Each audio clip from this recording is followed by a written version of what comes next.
The rain hit Deborah's place like it had a personal grudge against little 5 points. Not the soft, romantic kind of rain that poets write about. This was Atlanta rain, thick, angry, the kind that turns gutters into rivers and makes every pothole a small lake. It hammered the windows of the bar in uneven bursts, and each time the front door swung open, a gust of wet November air rushed in and fought with the warmth inside. Aiden Atkins sat at the far end of the mahogany bar, the corner stool, the one with the wobbly leg that nobody ever fixed because nobody ever sat there. Nobody except him. He'd been coming here 3 nights a week for almost a year now, and he'd claimed this stool the way a dog claims a fire hydrant, quietly, persistently, and without any interest in negotiation. The bar itself was a beautiful thing. 6 inches of solid mahogany, dark as coffee, polished to a mirror shine by decades of elbows and spilled drinks and arguments about the Braves. Aiden had once told Maggie it looked sturdy enough to park a Mack truck on, and she'd laughed and said, "Honey, I've seen guys try worse." He liked that about her. The laugh. The way it came out fast and unplanned, like she didn't have time to decide whether something was funny. Her body just decided for her. The amber pendant lights above the bar threw warm circles onto the wood, and the bottles behind Maggie glowed like stained glass in a church that served bourbon instead of communion wine. Aiden watched her work. She moved behind the bar the way some people dance. Economy of motion, no wasted steps, every reach and pour calibrated by years of muscle memory. She was talking to a couple at the other end, a pair of Georgia Tech kids who were trying too hard to seem like regulars. One of them kept calling her ma'am, and she kept ignoring it with a patience that bordered on sainthood. Aiden took a sip of his Yukon Jack. The whiskey burned going down, sweet and sharp at the same time, like biting into a cinnamon candy that fights back. He held it in his mouth for a second, letting the warmth spread, and then swallowed. His phone buzzed in his jacket pocket. He didn't look at it. He already knew what it would say, something bright and breezy and completely fictional, something like, "Conference dinner running late, don't wait up." With one of those smiley face emoticons that Abby had started using 6 months ago, like a 44-year-old woman who suddenly discovered she was 22 again. He didn't look because he didn't need to. He knew exactly where his wife was tonight, and it wasn't at a conference dinner. She was 280 miles away in a beachfront suite at the Westin in Hilton Head, South Carolina, and she was with a man named Mark Wagner, who was a dentist, who drove a BMW, who flew his own plane, and who had been sleeping with Aiden's wife for 11 months. Aiden knew all of this. He'd known for 3 weeks, and he hadn't said a word. "You're doing that thing again," Maggie said, appearing in front of him like she'd materialized from the amber light itself. She set a fresh napkin under his glass, a small square of white paper that she folded into a triangle because Maggie Collins did everything with an unnecessary level of care. "What thing?" "That thing where you stare at your drink like it owes you money." He smiled. "Not the big kind, just a crack in the mask." "Maybe it does." She leaned on the bar, both palms flat, and studied him with those green eyes that never seemed to miss anything. Maggie was 38, 5 years younger than him, with dark red hair she kept in a loose braid that always seemed to be coming undone. She had a scatter of freckles across the bridge of her nose and forearms that were stronger than they looked, mechanic's arms, though most people never guessed it. She wore a black t-shirt with the bar's logo and jeans that had seen better decades, and she was, in Aiden's carefully considered opinion, the most real person he'd ever met. "Nerd," she said, just that. One word delivered with a warmth that had nothing to do with the heating system. "Bartender," he replied. "You going home tonight?" There it was, the question she'd been asking more and more often with increasing gentleness, like she was testing a bruise to see if it still hurt. And it did, but not in the way she probably thought. "Eventually," he said. "House isn't going anywhere." "Neither is that stool, but you've been sitting on it for 4 hours. 3.5. Aiden," he looked up at her, really looked, and something in his chest shifted the way tectonic plates shift, slow, deep, and irreversible. "I'm not drinking to forget, Maggie. I'm drinking to celebrate the end." She tilted her head. The braid slipped over her shoulder. "The end of what?" He almost told her. Right there, right then, with the rain hammering outside and the Georgia Tech kids arguing about football and the amber light turning everything golden. He almost opened his mouth and let it all pour out. The iPad, the texts, the lies, the 11 months of his wife rehearsing her exit while he cooked dinner and paid the mortgage and believed every word she said. But he didn't. Not yet, because Aiden Atkins, for all his faults, and he kept a running list updated regularly, was a man who understood timing. He'd spent 20 years as an engineer, and if engineering taught you anything, it was that the right component in the wrong sequence was just expensive scrap metal. "The end of a very long week," he said. She didn't believe him. He could see it in the way her mouth tightened, just slightly, like she was biting back a follow-up question. But Maggie was also someone who understood timing. She'd learned it in pit lanes, where a half-second hesitation could cost a race. "Well," she said, straightening up and reaching for the Yukon Jack bottle, "when you're ready to tell me what's actually going on in that big brain of yours, I'll be right here."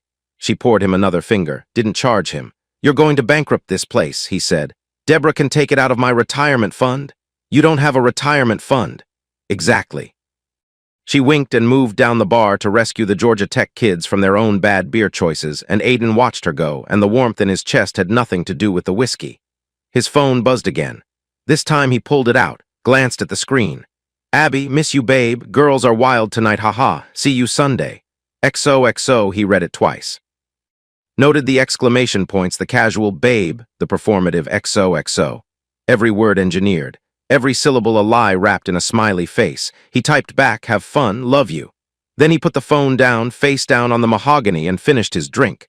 The rain didn't let up. If anything, it got worse. Sheets of water cascading down the front windows, turning the street outside into a blurred watercolor of headlights and neon. A couple rushed in through the front door, laughing and shaking off water like golden retrievers, and the burst of cold air reached all the way to Aiden's corner. He didn't flinch. Old Carl, the retired postal worker who occupied the opposite corner of the bar like a mirror-image bookend, raised his glass in Aiden's direction. Carl came in every Friday, drank exactly 3 Budweisers, and left at 11. He never talked much, but he had a way of nodding that communicated entire philosophies. Tonight, the nod said, "Rough one, huh?" Aiden nodded back, "You have no idea." The bar filled up slowly, the way bars do on rainy Friday nights. People coming in not because they planned to, but because the rain gave them permission. Permission to stop, to sit, to be somewhere warm and loud and alive instead of going home to whatever was waiting. Aiden understood that impulse better than most.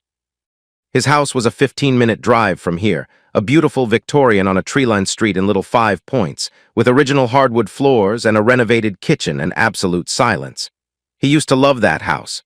He'd bought it when they moved from Charlotte 3 years ago, and he'd seen it as a fresh start. New city, new energy, new chapter. Abby had wanted Atlanta. She said it was for the culture, the restaurants, the social scene. What she meant, Aiden now understood, was the distance. Distance from Charlotte, from the people who knew them, from anyone who might notice the cracks. Maggie circled back to him around 10:30 during a lull. She poured herself a glass of water. She never drank on shift and leaned against the back counter. "You know what I like about this bar," she said, apropos of nothing. "The generous pour. The wood." She rapped her knuckles on the mahogany. "You can't fake this. Some bars, they put laminate over particle board and call it rustic. But this," she ran her hand along the surface. "This is real, solid. You could lean your whole weight on this thing and it wouldn't give an inch." Aiden looked at her hand on the bar, at the short, practical nails and the small scar across her right index finger, a souvenir from a lug wrench she'd told him once. "I like things that are real," he said quietly. She met his eyes, held them.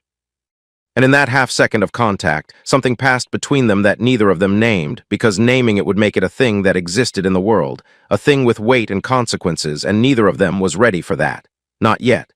"Last call's at midnight," she said. "You want food? I can heat up some of Deborah's chili." "I'd like that." She disappeared into the back kitchen, and Aiden sat alone with his whiskey and his phone lying face down and the rain hammering the windows and the knowledge. Heavy, certain, oddly calm, that his life as he knew it was over. That everything he'd built with Abby, every year, every compromise, every late night and early morning and shared silence over coffee, had been a stepping stone for someone else's plan. A warm body and a steady paycheck and a launch pad. And the strangest part? He didn't feel rage. He didn't feel despair. He felt clear. Like someone had wiped the fog off a windshield he didn't know was dirty, and now he could see the road ahead for the first time in years. The chili arrived in a heavy ceramic bowl, steaming, with a wedge of cornbread balanced on the rim. Maggie set it down with both hands, the way you'd set down something precious. "Eat," she said. "Whatever you're planning in that head of yours, you'll plan it better on a full stomach." He looked up at her, surprised. "Who says I'm planning anything?" She just smiled. The kind of smile that said, "I see you, Aiden Atkins, I see all of it, and I'm not going anywhere." He picked up the spoon. The chili was hot, rich, thick with beans and peppers, and it tasted like someone had actually cared when they made it. He ate every bite. Outside, the rain kept falling. Inside, the bar glowed amber and warm, and the mahogany held steady, and Aidan Atkins sat in his corner and began, quietly, methodically, to dismantle the architecture of his old life and draft the blueprints for a new one. The Yukon Jack sat on his tongue like a time machine. One sip and the bar dissolved. The amber lights, the mahogany, Maggie's voice, all of it folded inward like a closing fist, and suddenly Aidan was 21 years old again, sitting on a metal bench at the Atlanta Amtrak station with his hands shoved into a coat that wasn't warm enough and his breath hanging in the air like small ghosts. November 2003. The kind of cold that Atlanta pretends it doesn't get, raw, biting, the wind slicing through the open-air platform like it had a schedule to keep. The sky was the color of wet concrete, low and flat, pressing down on the city like a lid. The station was half empty. A few commuters hunched inside the terminal, clutching coffee cups like life preservers, and a janitor was pushing a mop across the floor with the enthusiasm of a man who'd made peace with futility a long time ago. Aidan was waiting for a train that was 40 minutes late, which in Amtrak terms meant it might show up eventually, or it might not, and either way nobody was going to apologize. He just finished his last final exam at Georgia Tech, Thermodynamics II, a 3-hour marathon that had left his brain feeling like someone had run it through a clothes wringer, and he was headed to Savannah to spend Thanksgiving with his aunt, the only family member who still returned his calls. He had a backpack, a textbook he'd already decided to sell, $17 in his checking account, and a half bottle of Yukon Jack that his roommate Derek had given him as a congratulations on not failing gift. The whiskey was cheap, sweet, and it burned in a way that felt like company. He took a swig and stared at the empty track. That's when he noticed her. She was sitting 3 benches down on the opposite side of the platform, and she was shivering. Not the casual, I'm a little chilly shiver. The deep kind. The involuntary kind, where the body takes over and shakes itself because the brain has already checked out. She was wearing a thin cotton dress, pale blue, no coat, no scarf, and a pair of canvas sneakers that had no business being outdoors in November. She had a single duffel bag at her feet, olive green, army surplus, stuffed so full the zipper was straining. Her hair was blonde, straight, and she kept tucking it behind her ears in a nervous, repetitive motion like she was trying to tidy herself into someone presentable. She was pretty even from 3 benches away, Aidan could see that, but it was a hungry kind of pretty, thin face, shadows under the eyes, the kind of beauty that was fighting hard to survive its circumstances. He watched her for a minute, 2 minutes, told himself it wasn't his business, told himself he was tired, he was cold, he had his own problems, told himself all the reasonable, sensible things that reasonable, sensible people tell themselves right before they do something unreasonable. Then he got up, walked over, and held out the bottle of Yukon Jack. You look like you could use this more than me, he said. She looked up at him. Blue eyes, the kind that looked gray in bad light, and right now the light was terrible. She had the expression of a stray cat being offered food, half suspicious, half desperate, calculating whether the hand that feeds might also grab. I don't take drinks from strangers, she said. Her voice was steadier than her body, which was still shaking. Smart policy, I'm Aidan. He sat down on the bench next to her, leaving a respectful gap. Now I'm not a stranger, just a guy with bad whiskey and a train that's apparently running on suggestions rather than a schedule. She didn't smile, but something in her face softened. A crack in the wall barely visible. Abby, she said. Then after a pause that lasted long enough for Aidan to wonder if that was all he was getting. Abby Hargrove. Nice to meet you, Abby Hargrove. Where are you headed? Anywhere that isn't here. She said it flat like a fact.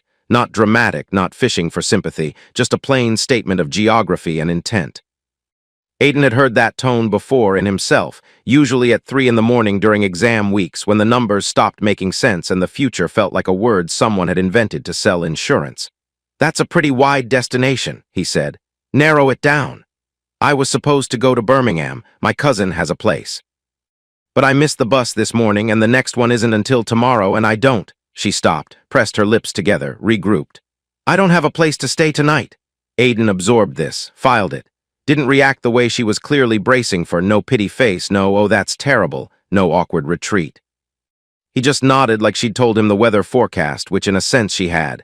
Her forecast was cold with no shelter and dropping temperatures overnight.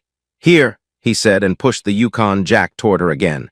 It's sealed, Cap. You can check. I haven't poisoned it or anything. She looked at the bottle, looked at him. And then she took it, cracked the cap, and took a swig that would have made Derek proud. The cough that followed was spectacular, eyes watering, chest heaving, one hand clutching the bench like the earth had tilted. "What is this?" she gasped. "Liquid fire? Canadian liquid fire. It's got maple in it, supposedly. It tastes like someone melted a cough drop in gasoline." "Yeah, but it's warm, right?" She paused, wiped her eyes. And then for the first time she smiled. Small, reluctant, like her face had forgotten how and was relearning in real time. "It's warm," she admitted. They passed the bottle back and forth for the next hour. The train didn't come. The cold got worse. And Abby Hargrove, piece by piece, told Aiden the story of her life, the way people sometimes do with strangers on benches in train stations when they've got nothing left to protect. She'd grown up in Macon. Her mother worked double shifts at a poultry processing plant and drank herself to sleep most nights. Her father was a name on a birth certificate and nothing else. She'd graduated high school by sheer stubbornness, gotten a partial scholarship to a community college, lost it when her mother got sick and she had to drop out to cover the bills. She'd worked retail, clothing stores, department stores, a brief stint at a phone kiosk in a dying mall, and she'd been doing just fine, or at least telling herself she was, until the store closed and the landlord changed the locks and her mother told her, in a moment of gin-soaked honesty, that she should have gotten rid of her when she had the chance. She told all of this without self-pity. That was the thing Aiden would remember later, years later, when everything had changed and the girl on the bench had become someone he barely recognized. She didn't cry. She didn't dramatize. She stated facts the way an engineer states measurements, clean, precise, and with an understanding that the numbers were bad but the structure might still hold if someone found the right support. "So," she said, taking another pull from the bottle that was now 3/4 empty, "that's me. Broke, homeless as of yesterday, and sitting on a bench in Atlanta drinking fire whiskey with a stranger named Aiden. Your turn." He told her about Georgia Tech, about the thermodynamics exam, about the aunt in Savannah who made sweet potato pie that could make you believe in God. About his plan to get an engineering degree and build something. He didn't know what yet, but something real, something that worked, something that solved a problem nobody else had figured out. "That's very optimistic," she said, and for a second he thought she was mocking him. But she wasn't. She was studying him the same way she'd studied the whiskey bottle before deciding to trust it. Like she was weighing something invisible. "You really believe that?" she asked. "That you're going to build something?" "I really do. Must be nice believing in things." The train finally arrived at 8:47 p.m., almost 2 hours late. Aiden stood up, Abby didn't. She sat on the bench with the duffel bag at her feet and the empty Yukon Jack bottle in her hand and her thin blue dress doing absolutely nothing against the cold. And she looked at the train like it was leaving without her, which it wasn't, but also it was, because she didn't have a ticket to anywhere. Aiden stood on the platform for exactly 4 seconds. He counted them later in his memory the way you count the seconds between lightning and thunder to calculate the distance of a storm. 1 second, he looked at the train. 2 seconds, he looked at Abby. 3 seconds, he thought about his $17 and his aunt's sweet potato pie and the warm bed waiting in Savannah. 4 seconds, he made a decision. "Come on," he said. She looked up at him. "What?" "I've got a ticket to Savannah. My aunt's got a spare room and more food than 2 people can eat. You can figure out Birmingham after Thanksgiving." "I can't do that. You can't sit on this bench all night either. It's supposed to drop below freezing. You don't know me. I know you can handle terrible whiskey. That's enough for now." She stared at him. The platform lights buzzed overhead, that sick fluorescent buzz that makes everything look slightly underwater. The train hissed and groaned, impatient. "Why?" she asked. Just that. One word carrying the weight of every person who'd ever let her down. And Aiden, who was 21 and idealistic and a little drunk, and running on the kind of pure, uncomplicated decency that life hadn't beaten out of him yet, said the truest thing he knew. "Because it's cold out and I've got room." She stood up, picked up the duffel bag, and followed him onto the train. They sat together in the last car, side by side, and the heat vents blasted warm air onto their frozen legs. And Abby fell asleep somewhere around Jessup with her head tilted against the window and her hand resting on the armrest between them. Close enough to touch but not touching, and Aiden watched the dark Georgia countryside slide past and felt, for reasons he couldn't articulate, that something enormous had just begun. He was right. Something had. He just had no way of knowing. sitting on that train with the sleeping girl beside him and the warmth finally seeping back into his bones, that the thing that had begun would take 22 years to reach its end. That the girl who couldn't afford a bus ticket would become a woman who drove an Audi and wore diamonds, and spent her husband's money on surgical improvements to a body she was building for someone else's hands. That the boy who shared his whiskey in his aunt's spare room would become a man sitting in a bar in Little 5 Points, drinking the same brand, staring at the same amber color, and planning the most important negotiation of his life. But that was later. That was the future. And the future, as every engineer knows, is just a blueprint until someone decides to build it. On the train, the whiskey wore off and the cold faded and Abby slept, and Aiden watched her sleep and he thought, I can help this girl. I can be the thing that holds. He couldn't have been more right, and he couldn't have been more wrong. The Victorian on Waverly Street was a liar. From the outside, it was everything a house should be. Tall windows with original moldings, a wraparound porch with rocking chairs that nobody used, a front garden that the landscapers maintained with military precision every Thursday at 8 a.m. The paint was a tasteful slate gray with cream trim, chosen by a designer Abby had found on Instagram who charged $400 an hour to tell people what color their house should be. The neighbors loved it. The real estate agent who'd sold it to them still used it in her listings portfolio. It looked like a home where good things happened. Inside, it was a museum exhibit titled Marriage Declining. Aiden stood in the kitchen on a Tuesday morning, 6 days before the night at Deborah's place, and poured himself coffee from a machine that cost more than his first car. The kitchen had been renovated 8 months ago. Abby had overseen every detail. Italian marble countertops, matte black fixtures, under-cabinet lighting that made the whole room glow like an operating theater. The refrigerator was the kind that had a screen on the front so you could check your email while reaching for the milk, which struck Aiden as the most depressing piece of technology ever invented. Everything in the kitchen was new, expensive, and cold to the touch. He leaned against the counter and drank his coffee and listened to the silence. The house was always silent now. Alex, their son, was 20, a junior at the University of Virginia, and the last time he'd been home was August.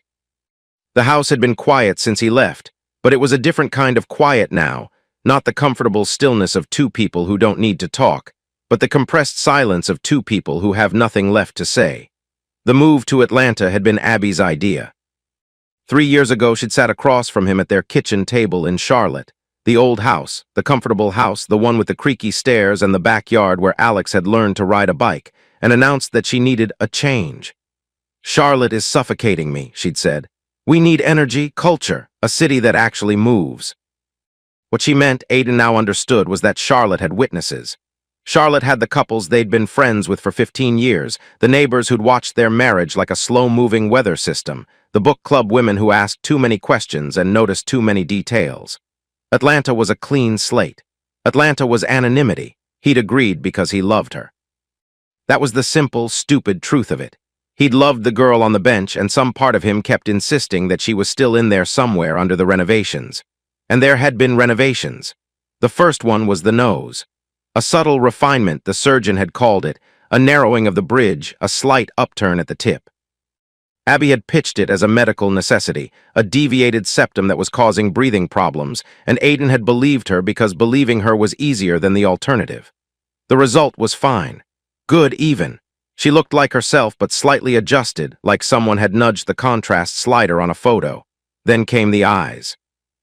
Blepharoplasty eyelid surgery to remove the heaviness that she said made her look tired. She wasn't tired, she was 42. But in Abby's emerging worldview, 42 was a disease that required aggressive treatment. The lips were next. Just filler, she'd said, just a touch, barely noticeable, except it was noticeable. Her mouth, which had once been thin and expressive and capable of a sideways smile that could stop Aiden's breath, was now permanently slightly swollen, like she'd been stung by a bee that charged by the syringe. And then, 6 months before Aiden found the iPad, came the breasts. She'd been a C-cup their entire marriage, and Aiden had never once in 20 years expressed a single syllable of dissatisfaction with any part of her body. But she came home one evening from one of her girls' nights, those mysterious outings that had multiplied from once a month to twice a week with alarming speed, and announced that she'd scheduled the procedure.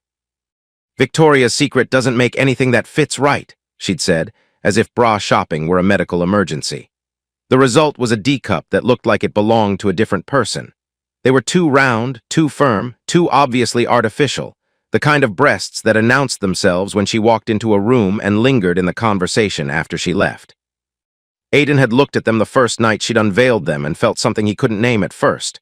It took him a week to identify it. It was grief. He was grieving the body he'd known, the body that had carried their son, the body that had curled against his on 10,000 ordinary nights. That body was gone, replaced by a newer model that was shinier and harder and designed. He was increasingly certain, for someone else's showroom. Standing in the kitchen now, coffee going cold in his hand, Aiden cataloged the changes the way he'd catalog an engineering failure, systematically, without emotion, identifying each point where the structure had deviated from the original specifications. The girls' nights. They'd started innocently enough, dinner with colleagues, drinks with a friend from yoga. But the frequency had increased and the details had decreased. She used to come home and tell him everything, who said what they ate, the funny thing that happened with the waiter. Now she came home smelling of perfume she hadn't been wearing when she left, offered a vague "it was fun," and went straight to the bathroom to shower. The phone. She'd always been casual with her phone, leaving it on the kitchen counter, the coffee table, the bathroom sink. Now it was glued to her. She carried it to the bathroom. She slept with it on her nightstand, face down with the notifications silenced. She changed her passcode 3 times in 2 months. The gym, Abby had never been a gym person. She'd done yoga occasionally, walked the neighborhood sometimes, and otherwise treated exercise as something that happened to other people. Then, about a year ago, she joined a high-end fitness studio, the kind with infrared saunas and $50 smoothies, and started going 5 days a week. She came home flushed and energized, talking about core work and lean muscle with the fervor of a convert. The wardrobe. Out went the comfortable sweaters, the worn jeans, the flats. In came tight dresses, high heels, push-up bras in colors that Aiden had never seen her wear. She stood in front of the full-length mirror in their bedroom and turned sideways and studied herself with the critical focus of an artist examining a canvas. And the coldness. That was the worst part. Not cruelty. Abby was never cruel. She was worse than cruel. She was indifferent. She moved through their shared life like a guest in a hotel, polite but disengaged, present in body and absent in everything else. She didn't argue because arguing would require caring. She didn't laugh because laughing would require noticing. She occupied the same house, ate at the same table, slept in the same bed, and was, in every way that mattered, already gone. Aiden rinsed his coffee mug and set it in the sink. Through the kitchen window, he could see her car in the driveway, the white Audi Q5 that she'd insisted on leased with a monthly payment that made Aiden's teeth ache. She was upstairs, doing whatever she did in the mornings now. Getting ready, assembling herself. He thought about the girl on the bench, the thin blue dress, the shivering. The way she'd looked at him when he offered the whiskey, half suspicious, half desperate, calculating whether the hand that feeds might also grab. That girl was gone. Replaced piece by piece, feature by feature, like a ship that has every plank replaced over 20 years until none of the original wood remains, and you have to ask yourself, is it still the same ship?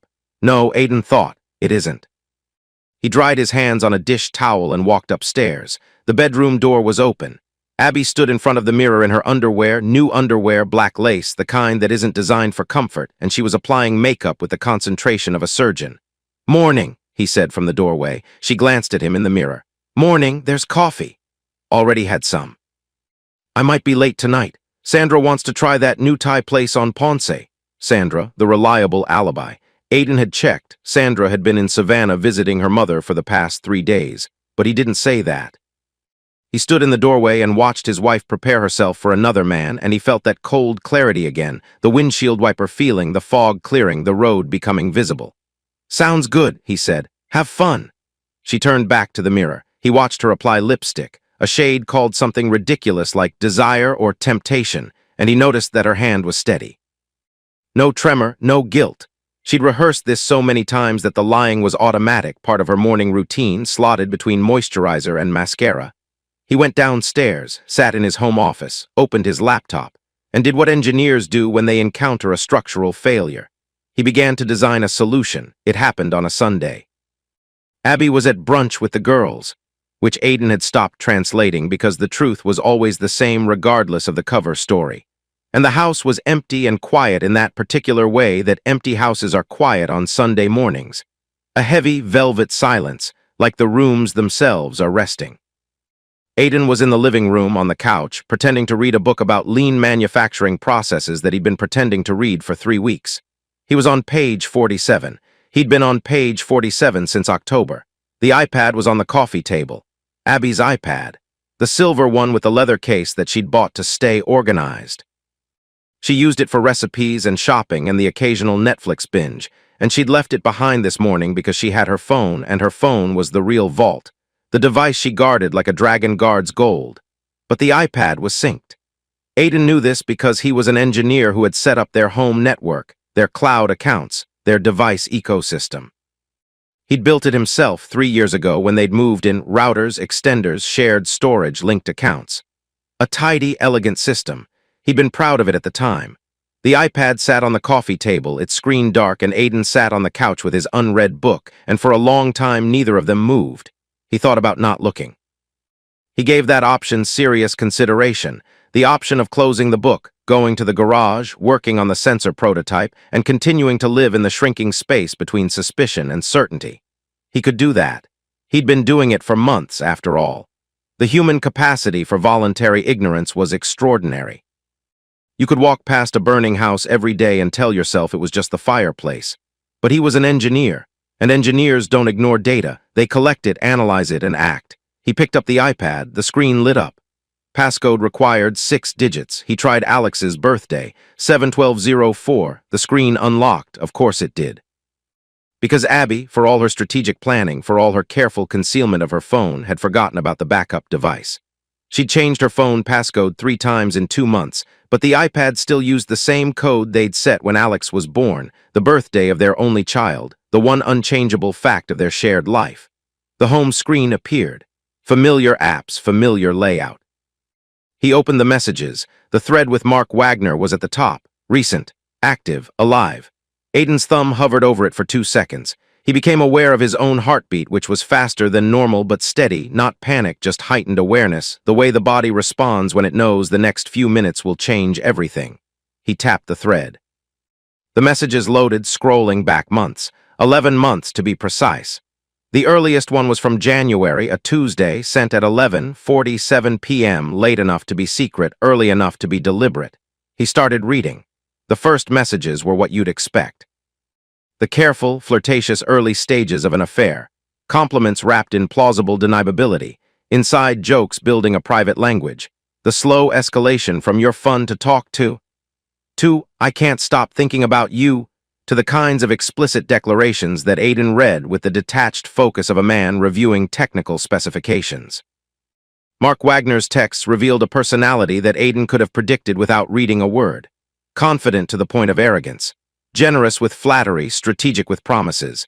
He called Abby gorgeous and incredible, and the woman I've been looking for, and each compliment landed like a carefully placed brick in a wall he was building between Abby and her existing life. He was a dentist. Cosmetic dentistry, high-end, the kind that whitened teeth for people who already had white teeth. He had a practice in Buckhead, a condo in Midtown, and a Beechcraft Bonanza that he flew out of DeKalb Peachtree Airport on weekends. The plane came up a lot in the texts. He talked about it the way some men talk about their children, with pride, with tenderness, with a constant need to make sure everyone knew it existed. Aiden kept reading. The tone shifted around March. The flirtation hardened into something more structured, more planned. Date logistics replaced spontaneous banter. They were meeting regularly, Tuesdays and Thursdays, when Abby had yoga and book club. The meetings took place at Mark's condo, sometimes at a hotel, once memorably at his dental office after hours, which Aiden found grimly funny, the image of his wife and her lover in a room full of dental chairs and fluorescent lights and that faint medicinal smell. By June, the texts had become a parallel life. They had pet names. They had routines. They had the comfortable, proprietary intimacy of a couple who had stopped being careful because they'd stopped being afraid. And then Aiden found the messages about himself. He read them slowly. Not because they were difficult to understand, they were painfully simple, but because each one landed with a weight that required a moment to absorb. Mark, July 15, how's the hubby? Abby, same as always, oblivious. He thinks the gym is paying off, keeps flexing in the bathroom mirror. I want to scream. Mark, LOL, poor guy, he doesn't know what he's missing. Abby, he doesn't know what he's lost. Mark, August 3, when are you going to tell him? Abby, after Hilton Head, I need the trip first. I need to know this is real. Mark, it's real, baby, you and me, the whole thing. Abby, I want to be sure after I'll file, he won't fight it. He's not a fighter. Mark, he's a loser, babe, you said it yourself.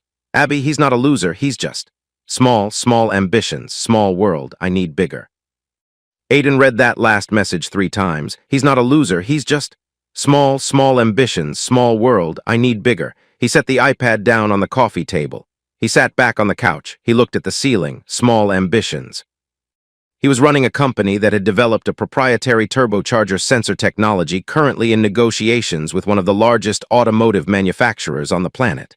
Small world. He traveled to Ireland to set up a manufacturing facility. He'd built a patent portfolio from a napkin sketch in a bar. But Abby didn't know that. Not really.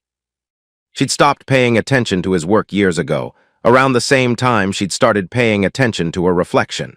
To her, his company was a small, confusing thing that produced something technical she couldn't explain at parties. It didn't have the social currency of my husband the dentist or my husband the surgeon. It didn't come with a title that impressed people at cocktail hours. He wasn't angry. That surprised him, but it was true. The anger he'd expected to feel, the hot, volcanic movie scene rage, simply wasn't there. What was there instead was something colder and more useful: clarity. The kind of clarity that arrives when the last piece of a puzzle clicks into place and you finally see the full picture, and the full picture, while not pleasant, is at least complete. He picked up the iPad again, scrolled to the most recent messages, found what he was looking for. Abby, last Thursday, HH is going to be perfect. Mark and I at the Westin, 3 days. Then I come home and start the paperwork.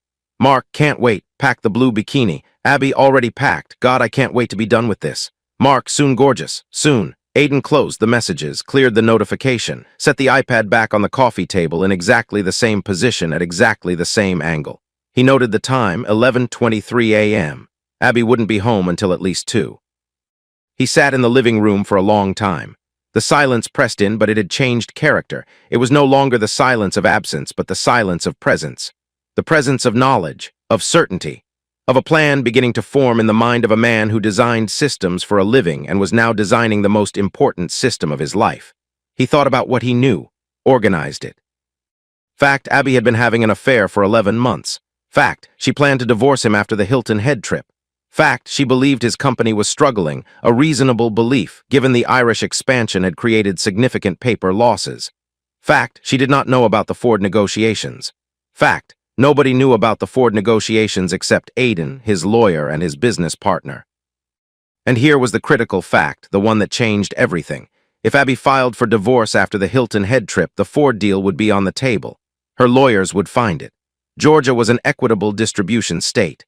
She would be entitled to a share of the sale, potentially half. $32.5 million handed to a woman who had called him small. But if the divorce was final before the deal closed, if the papers were signed and stamped before the money hit the account, she would get nothing. Nothing but the Audi and the credit cards and the struggling company she'd be relieved to leave behind. The math was clean. The timeline was tight. The Hilton Head trip was this coming weekend. The Ford executives were scheduled to present the final offer on Monday. If Aiden could get Abby to sign divorce papers before Wednesday, the deal would close Thursday, and Abby would have signed away a fortune she didn't know existed. He sat on the couch and felt the plan crystallize the way a solution crystallizes in a supersaturated solution, all the elements already present, just waiting for the right nucleation point. I'm not a loser, he thought, I'm an engineer, and I just found the variable that changes the equation. He got up, walked to his office, opened his laptop, and began to build Wednesday evening. The kitchen smelled like garlic and basil and guilt. Abby was cooking. This fact alone was remarkable enough to qualify as a minor domestic miracle. She'd stopped cooking approximately 18 months ago, around the same time she'd started finding herself, which turned out to involve finding someone else's bed more than finding her way around a stove. But tonight she was making pasta, penne with a red sauce, garlic bread, a side salad with the good olive oil, and she was doing it with the focused energy of a woman who needed something from the audience. Aiden sat at the kitchen island, nursing a beer, watching the performance, because that's what it was, a performance. Every stir of the sauce, every sprinkle of parmesan, every casual, "Oh, I thought we should have a nice dinner, just us." It was all choreography. She was buttering him up for the pitch. He knew the pitch was coming because he'd read the texts. The Hilton Head trip was this weekend. In Abby's timeline, she needed to sell him the cover story tonight, leave Friday morning, spend 3 days with Mark at the Westin, come home Sunday, and file for divorce the following week. The pasta was the opening act. "I got some good news today," Abby said, stirring the sauce with a wooden spoon that she'd bought from Williams-Sonoma and used perhaps 4 times in 2 years. She was wearing her casual home outfit, yoga pants, a fitted top, hair down, which was still more polished than most people's going-out clothes. The breast augmentation strained against the fabric in a way that was, Aiden suspected, carefully calibrated. "Yeah," he said, keeping his voice neutral. Interested but not too interested. The voice of a husband who has no reason to suspect anything. "The office got a bonus trip. Staff retreat Hilton Head this weekend." She said it casually, tossing it over her shoulder while she stirred like it was an afterthought. But Aiden caught the micro-tells, the slight tightness in her shoulders, the half-second pause before this weekend, the way her eyes flicked to the sauce instead of meeting his. She was lying and she was good at it, but she wasn't as good as she thought. After 20 years, he knew her body's tells better than his own. "Oh, nice," he said. "The whole team?" "Pretty much. Sandra organized it." Sandra, again with Sandra. Aiden took a sip of his beer and silently marveled at the audacity. Sandra was still in Savannah. He'd checked her Instagram that morning, a photo of her mother's garden with the caption, "Southern Roots." But Abby didn't know he checked. Abby thought he was the man she described to Mark. Oblivious, small. "Sounds fun. When do you leave?" "Friday morning, back Sunday night." "I'll miss you," he said, and the words tasted like ash, but he delivered them with a smile that would have earned a standing ovation in a lesser theater. She turned from the stove and looked at him. Her expression was complicated, guilt and excitement and relief all competing for space on a face that had been surgically optimized but couldn't quite conceal the human mess underneath. "You're sweet," she said. "I'll make it up to you." The implication hung in the air like garlic steam. She meant sex. She was offering sex as both distraction and insurance, a deposit of intimacy to cover the withdrawal she was about to make. Aiden recognized the play. It was elegant in a mercenary sort of way, and this was where things got delicate. He couldn't sleep with his wife. Not for moral reasons, Aiden had moved past that particular checkpoint somewhere around the 6th month of an affair he wasn't supposed to know about. He couldn't sleep with her for practical reasons. If Abby believed their physical relationship was intact, she'd feel secure, comfortable. She wouldn't rush the Hilton Head trip.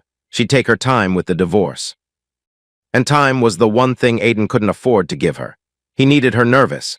He needed her eager to sign papers and move on. And he needed a plausible excuse for declining intimacy that wouldn't trigger her suspicions. The excuse had come to him in the shower that morning, fully formed, and he'd almost laughed at its absurdity. "Actually," he said, setting down his beer with the deliberate care of a man about to deliver mildly embarrassing news, "I've got that thing tomorrow." "What thing?" He rubbed the back of his neck, looked away, performed a convincing simulation of masculine discomfort. "The prostate exam, annual checkup. Dr. Halstead said I need to, abstain for 24 hours before." He watched the word prostate land on Abby's face like a small, unglamorous bomb. Her expression cycled through a rapid sequence: confusion, mild disgust, faint sympathy, and finally relief. Because a prostate exam was boring and unsexy and completely uninteresting, which made it the perfect lie. Nobody questions a prostate exam. Nobody wants details. "Oh," she said. "Right is everything." "Okay, fine, just routine. You know how it is." She had no idea how it is, because she'd stopped being interested in his medical details approximately the same time she'd stopped being interested in his emotional, intellectual, and physical existence. But she nodded with the practiced concern of a woman who was already mentally packing her blue bikini. "Well, take care of yourself," she said, and turned back to the sauce. The relief in her voice was almost imperceptible. Almost. But Aiden heard it. She was relieved because sex had been a chore for her for months, something she endured to maintain the illusion, the way you water a plant you've already decided to throw out. The prostate excuse gave her a pass, and she took it with the gratitude of a prisoner granted parole. They ate dinner. The pasta was acceptable, slightly overcooked, the sauce from a jar with some fresh basil thrown in to suggest effort. They talked about nothing. Alex's midterms, the neighbor's new fence, a show on Netflix that neither of them was actually watching. The conversation moved like a car with a dying battery, lurching forward, stalling, restarting with diminishing returns. Aiden cleared the dishes. Abby poured herself a glass of wine and scrolled through her phone on the couch, thumbs moving with the rapid precision of someone who was not checking the news. He watched her from the kitchen, his hands in soapy water, and felt something shift inside him, not the cold clarity this time, but something softer. Sadness, maybe, or the memory of sadness, the ghost of love for the ghost of a woman. He thought about the girl on the bench, the shivering, the anywhere that isn't here. He'd given her everything. 22 years of his life, his loyalty, his trust, the best years of his engineering career spent building a foundation she could stand on while she looked for higher ground. And she'd taken it all and called him small. He dried his hands. "I'm going to turn in early," she said from the couch, not looking up from her phone. "Big day tomorrow, packing." "Sure, I'll lock up." She stood, walked past him toward the stairs, and paused. For a moment, just a beat, a fraction of a second, she looked at him. Really looked. And something flickered across her face, something that might have been guilt or might have been nostalgia or might have been nothing at all, just the play of light on features that had been redesigned too many times to express anything authentic. "Good night, Aiden," she said. "Night, Abs." She went upstairs. He heard the bedroom door close, the shower running, the silence. He finished the dishes, wiped down the counters, turned off the kitchen lights. The house settled into its nighttime posture, the tick of the heating system, the hum of the refrigerator, the creak of old floorboards adjusting to the temperature drop. At 11, he heard her set the alarm on her phone. At 11:15, the light under the bedroom door went dark. He sat in the living room until midnight looking at his own phone. The Ford deal memo. The divorce attorney's number. The timeline he'd drafted in a spreadsheet, each step mapped, each contingency planned, each variable accounted for. He was an engineer. This was what he did. He identified problems and designed solutions, and the solution to this particular problem was elegant in its simplicity. Let the con artist con herself. Abby thought she was playing him. She thought she was the one with the secret, the plan, the exit strategy. She didn't know that the man she'd dismissed as small and oblivious was sitting in the dark, 3 moves ahead, with a $65 million card he hadn't played yet. Friday morning arrived with the efficiency of a departure that had been rehearsed many times in private. Abby was up at 6, showered and dressed by 7, her overnight bag packed with items Aiden chose not to inventory. She moved through the house with a lightness that bordered on buoyancy, a woman about to step into the life she believed she deserved. She kissed him on the cheek at the front door. A perfunctory kiss, dry and quick, the kind you give a relative you see once a year at holidays. She smelled like the perfume she didn't use to wear, something expensive, something floral, something meant for someone else's nose. "I'll text you when I get there," she said. "Drive safe." "Always." She walked to the Audi, put her bag in the back, slid into the driver's seat with the smooth, practiced motion of a woman who had been leaving for months and was only now making it official. The engine started. The headlights flared. She pulled out of the driveway and the taillights disappeared around the corner and she was gone. Aiden stood on the porch. The early morning air was cool with that particular November crispness that clears the sinuses and sharpens the mind. The street was quiet. A jogger passed, earbuds in, oblivious. A neighbor's dog barked once and fell silent. He watched the empty driveway for a long moment. Then he pulled out his phone and made 3 calls. The first was to his divorce attorney. "Monday morning, have the papers ready. She needs to think the company is in debt." The second was to his business partner in Ireland. "Push the Ford meeting to Monday afternoon. I'll have the documents by then." The third was to Maggie. "Hey, nerd," she answered, and the warmth in her voice cut through the November air like sunlight through a cloud break. "Hey, bartender," he said, "what are you doing this weekend?" "Working Friday night, off Saturday and Sunday. Why?" He looked at the empty driveway, the house. The porch with its decorative rocking chairs that nobody ever used. 22 years of his life compressed into a 2-story Victorian on a tree-lined street, and all of it, every compromise, every concession, every night of sleeping next to a woman who was dreaming of someone else, was ending. "Because I want to spend it with someone real," he said. There was a pause, a breath. And then Maggie laughed, that fast, unplanned laugh that her body decided for her, and said, "Bring the Yukon Jack, I'll make tea." He hung up, walked inside, closed the door. The kitchen smelled like last night's garlic and the coffee he hadn't made. The house was empty and silent and full of nothing but expensive furniture and the fading scent of a woman who had already left in every way that mattered. Aiden pulled out his laptop, opened the Ford folder. The numbers stared back at him, $65 million, pending, contingent on signatures and timelines and a series of precisely choreographed steps. He cracked his knuckles. Took a breath and got to work, 18 months earlier. A Tuesday night in May, the kind of sticky Atlanta evening where the air itself sweats. Deborah's place was half empty, which was unusual for a Tuesday and perfectly fine with Aiden, who had spread a disaster across 3 feet of mahogany. Blueprints, napkins covered in equations, a laptop showing a 3D model that kept crashing. 2 empty coffee cups and 1 untouched beer, warming steadily in the humidity that crept in every time the door opened. He was stuck. The sensor was the problem, had been the problem for 4 months. The concept was elegant, a real-time pressure and temperature monitor for turbocharger systems that could predict failure before it happened, saving manufacturers millions in warranty claims. The physics worked. The math worked. The prototype worked in a lab setting at 110-volt AC power. But turbochargers don't live in labs. They live in engine bays, where the only available power is 12-volt DC from a car battery, and converting his sensor to run on 12 volts without losing signal accuracy was like trying to run a hospital on a flashlight battery. "You're scaring my customers," Maggie said, appearing with a fresh coffee he hadn't ordered. She set it down on the only clear square inch of bar space. "Guy in the corner thinks you're building a bomb. Tell him it's worse, it's a startup." She leaned over and looked at the laptop screen. Most people glanced at his work the way they glanced at abstract art, politely, blankly, already thinking about something else. Maggie didn't do that. She studied the 3D model with her head tilted, the way a mechanic studies an engine that's making a sound it shouldn't. "What's the housing material?" she asked. Aiden blinked. "What? The sensor housing? Is that aluminum?" "Titanium alloy. For heat resistance. In a turbo housing, the temperatures can hit 1400 degrees Fahrenheit at the... I know what temps a turbo runs." She said it casually, the way someone says, "I know where the bathroom is." No ego, just fact. "My dad ran a race shop in Dawsonville. I was on his pit crew from the time I was 14 until he closed the shop when I was 22. Aiden stared at her. He'd been coming to this bar for 6 months. She'd poured his drinks, called him nerd, listened to him complain about supplier delays and patent attorneys. Not once had she mentioned this. "You were on a pit crew. Crew chief, technically, for the last 3 seasons.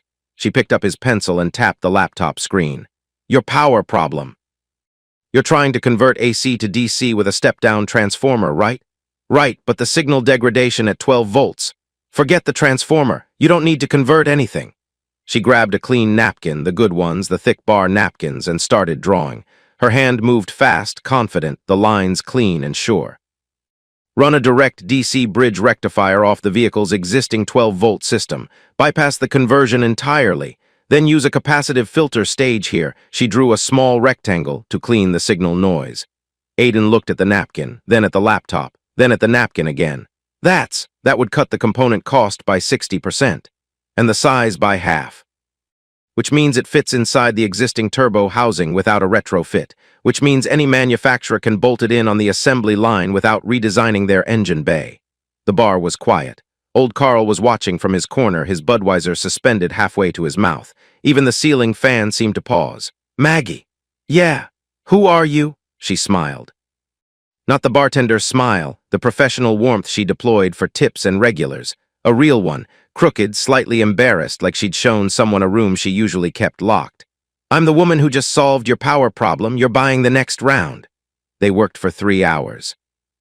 Maggie's shift ended at 10, and Deborah, a stout, no-nonsense woman who'd owned the bar for 27 years, took over without comment, glancing at the napkin-covered bar the way a mother glances at a child's mess, annoyed but secretly impressed. By midnight, the napkin had become 5 napkins, and the 5 napkins contained the complete architecture of what would become the Atkins Sense 12V direct-mount turbocharger monitoring system. Aiden's hands were shaking, not from fatigue, but from the specific adrenaline that hits when a problem you've been wrestling for months suddenly lies flat on its back and surrenders. "I need to patent this tonight," he said. "You need to eat something tonight. You look like you're going to pass out." "Maggie, this is worth... I can't even calculate what this is worth." "Then calculate it tomorrow, on a full stomach." He looked at her across the bar, across the napkins and the cold coffee and the dead laptop, and something fundamental rearranged itself in his chest. Not romance, not yet, something deeper, recognition, the feeling of meeting someone who operates on the same frequency, who sees the same patterns, who finishes the sentence your brain started. "You need to sign these napkins," he said. "Why?" "Because you're the co-inventor, and when I file the patent, your name goes on it." She laughed. I drew on a napkin. Alexander Graham Bell drew on a napkin. "Sign the napkins, Maggie." She signed. 5 napkins, Margaret Collins in a looping, confident hand that matched her pit crew chief energy perfectly. That was 18 months ago. What happened next moved fast. The patent filed in June, a working prototype by August. Honda's sensor division called in October. They'd seen the patent filing and wanted an exclusive licensing deal. Aiden said no. He wanted to manufacture, not license. Honda bought a minority stake instead, enough cash to fund a production facility. By January, Atkins Sense had 12 employees and a cramped office in an industrial park off Buford Highway. By March, they'd shipped their first 1,000 units. By June, the call came from Ireland, a tech incubator in Cork offering subsidized factory space, tax incentives, and access to the European market. Aiden took the deal. The Irish expansion was expensive: tooling, staffing, regulatory compliance, transatlantic logistics. On paper, the company went from profitable to bleeding. $200,000 in debt, with monthly burn rates that would make an accountant reach for a paper bag. But the debt was cosmetic. Underneath the red ink, the company's value was skyrocketing. The technology was proven, the customer base was growing, and the patent portfolio, 5 napkins turned into 17 filings, was worth more than the physical assets by a factor of 10. Aiden knew this. His accountant knew this. His lawyer knew this. Abby didn't know any of it. She'd stopped asking about his work around the time she'd started asking about breast surgeons. And that gap between what the company looked like on paper and what it was actually worth, that gap was going to become the most expensive piece of ignorance in the history of Georgia divorce law. But that was later. On this Tuesday night in May, 18 months before everything detonated, Aiden and Maggie sat at the bar with their signed napkins and their cold coffee, and neither of them knew yet what they'd built. Maggie gathered the napkins into a neat stack and slid them across the bar. "Guard these with your life, nerd." "I will." "And Aiden?" "Yeah." "Next time you're stuck on something, ask the bartender first. We know things." She winked, turned to wash the glasses, and Aiden sat there holding 5 napkins worth a future he couldn't yet imagine, feeling for the first time in years like the ground beneath him wasn't just holding, it was rising. Present day, the Saturday after Abby left for Hilton Head. Maggie's apartment sat above a vintage record shop on Moreland Avenue, accessible only through an alley entrance that smelled like rain-soaked brick and the faint ghost of whatever the Thai restaurant 3 doors down had cooked for lunch. The staircase was narrow, the railing loose, and the door at the top had a lock that required a specific hip check to cooperate. "Don't judge," Maggie said, shouldering the door open. "I know it's not a Victorian." Aiden stepped inside and felt something in his chest exhale. The apartment was small, a living room that doubled as a dining room, a kitchen barely wide enough for 2 people, a short hallway leading to the bedroom and bathroom. Every surface held something. Books stacked in crooked towers, a coffee mug collection that had colonized an entire shelf, plants in mismatched pots on the windowsill, half of them thriving and half of them engaged in a slow, dignified death. The walls were covered in framed photographs, mostly black and white, mostly racing. A young Maggie in a fire suit, grinning, grease on her cheek. An older man with her same green eyes and a handlebar mustache, leaning against a stock car numbered 41. "Your dad?" Aiden asked, nodding at the photo. "Roy Collins, ran late models at Dawsonville pool room circuit for 19 years, never won a championship, never stopped trying. My kind of guy." The apartment smelled like jasmine tea and something baked, banana bread, he thought, warm. The kind of smell that wraps around you and suggests that whoever lives here has priorities that have nothing to do with marble countertops or Instagram designers. From the hallway came a sound. Soft. A humming, thin, wavering, the melody of something half-remembered. Maggie's face changed. The bartender confidence dimmed, replaced by something tender and vigilant. The expression of someone who listens for specific sounds the way a parent listens for a baby's breathing. "Mom," she called, "we have company." A woman appeared in the hallway. She was small, shorter than Maggie by several inches, with silver hair cut close to her head and eyes that were the same green as her daughter's but cloudier, like looking through a window with condensation on the glass. She wore a lavender cardigan buttoned wrong, one button off all the way down, and slippers that shuffled on the hardwood with a soft, rhythmic whisper. Amy Rose Collins, 67 years old, diagnosed with early-onset Alzheimer's 4 years ago. "Mom, this is Aiden, the one I told you about." Amy Rose looked at him with open, unself-conscious curiosity, the way a child looks at a new person without the filters that adults spend decades constructing. "You're tall," she said. "I am," Aiden agreed. "Roy was tall. Are you a racing man?" Maggie caught Aiden's eye, a quick glance that said she thinks it's 2005. Some days are better than others. This is not one of the better days. "Not a racing man," Aiden said, pulling out a chair at the small dining table and sitting so he was closer to her height. "But I like engines. Your daughter taught me a few things about them." Amy Rose's face brightened. She sat down across from him with the careful precision of someone navigating furniture that has become slightly unfamiliar. "Margaret is smart," she said. "Smarter than Roy." "Don't tell Roy I said that. Wouldn't dream of it." Maggie moved into the kitchen. Aiden heard the kettle click on, the rattle of mugs being pulled from a shelf. He stayed at the table with Amy Rose, who studied him with those green, clouded eyes and seemed to be running some private calculation. "Do you play music?" she asked. "A little guitar, not well." "There's one in the corner." She pointed to a battered acoustic propped against the bookshelf. The neck was slightly warped, and one of the tuning pegs had been replaced with a mismatched one, brass instead of chrome. A guitar that had been repaired more than once by someone who couldn't bear to let it go. "That was Roy's," Maggie called from the kitchen. "Mom likes when people play." Aiden picked it up, tested the strings. They were old and slightly flat, but they held. He adjusted the tuning muscle memory from college, from the period when he'd taught himself guitar because he couldn't afford any entertainment that required electricity. "Any requests?" he asked Amy Rose. "Something with birds." He thought for a moment. Then he began to pick out the opening notes of Blackbird. The old guitar responded with a warm, slightly buzzy tone, imperfect but honest, like a voice that cracks at the right moment. Amy Rose closed her eyes. Her hands, which had been fidgeting with the cardigan buttons, went still. The lines on her face softened.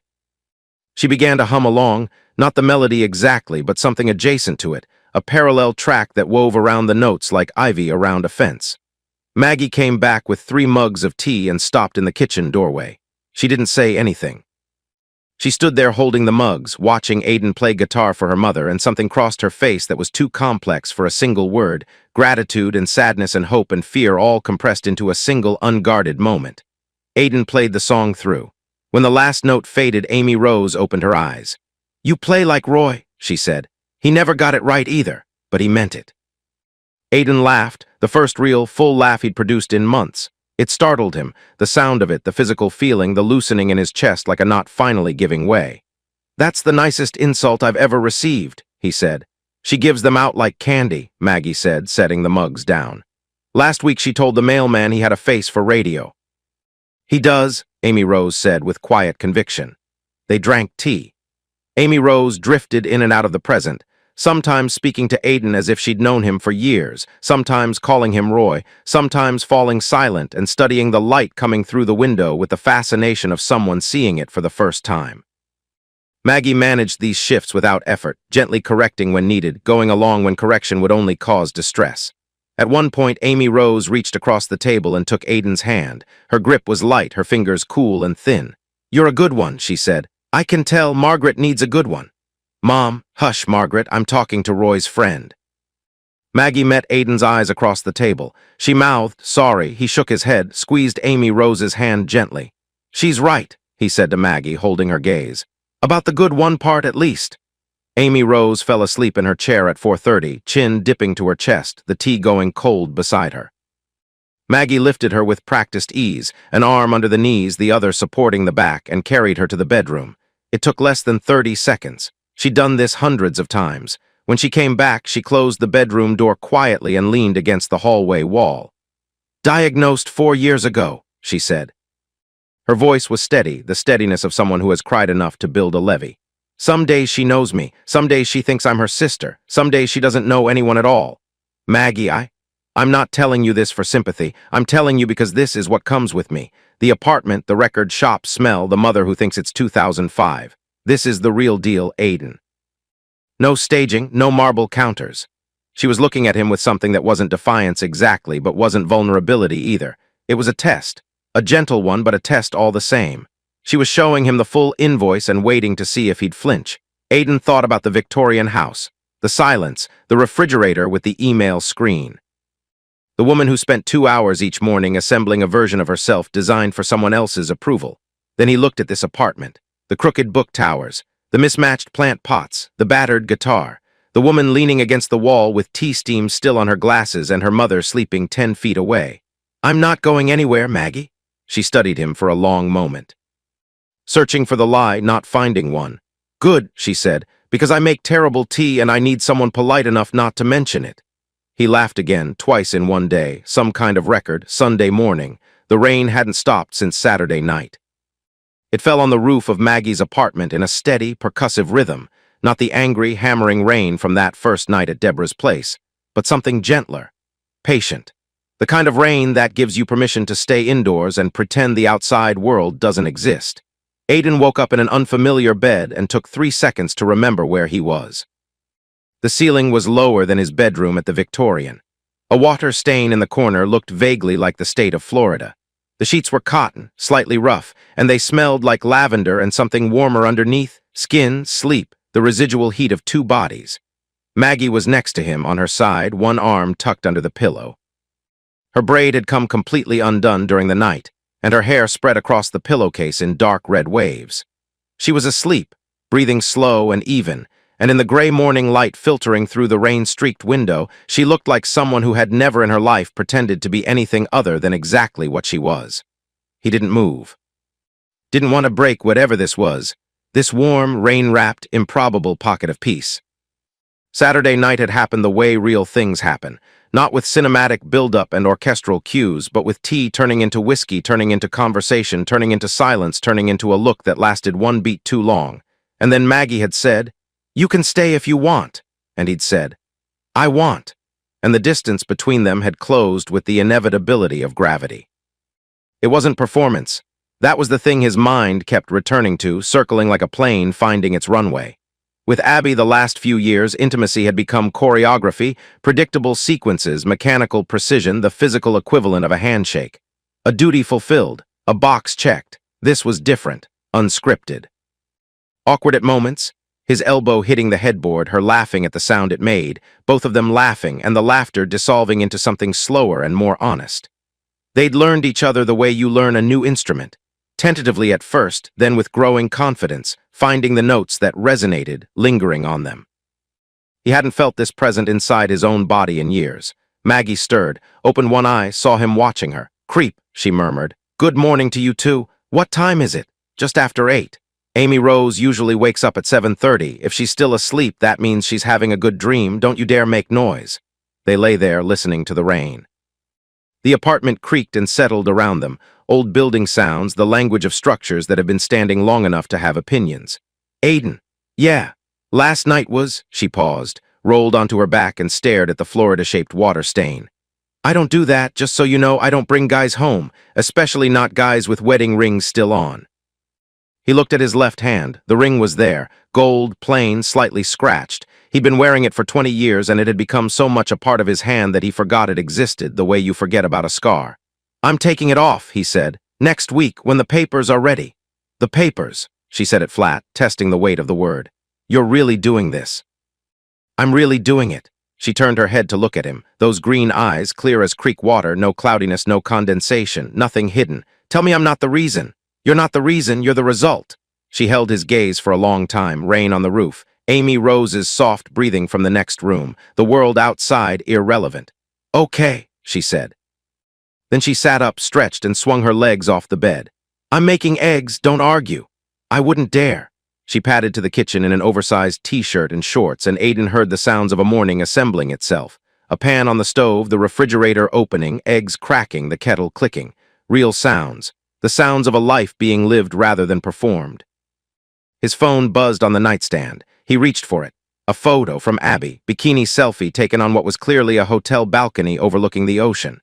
She was smiling, the wide, bleached, photo-ready smile that had replaced her real one somewhere around the 3rd surgical procedure. The caption read, "Hilton Head is gorgeous. Wish you were here." No, she didn't. He stared at the photo for 10 seconds. The manufactured joy, the practiced angle, the body that had been rebuilt like a car in a showroom, polished, upgraded, designed to attract a specific buyer. Everything about it was a commercial for a product she was selling to someone else. He opened his camera, looked around the bedroom. Spotted a laundry basket in the corner, a stack of unfolded towels, general domestic clutter.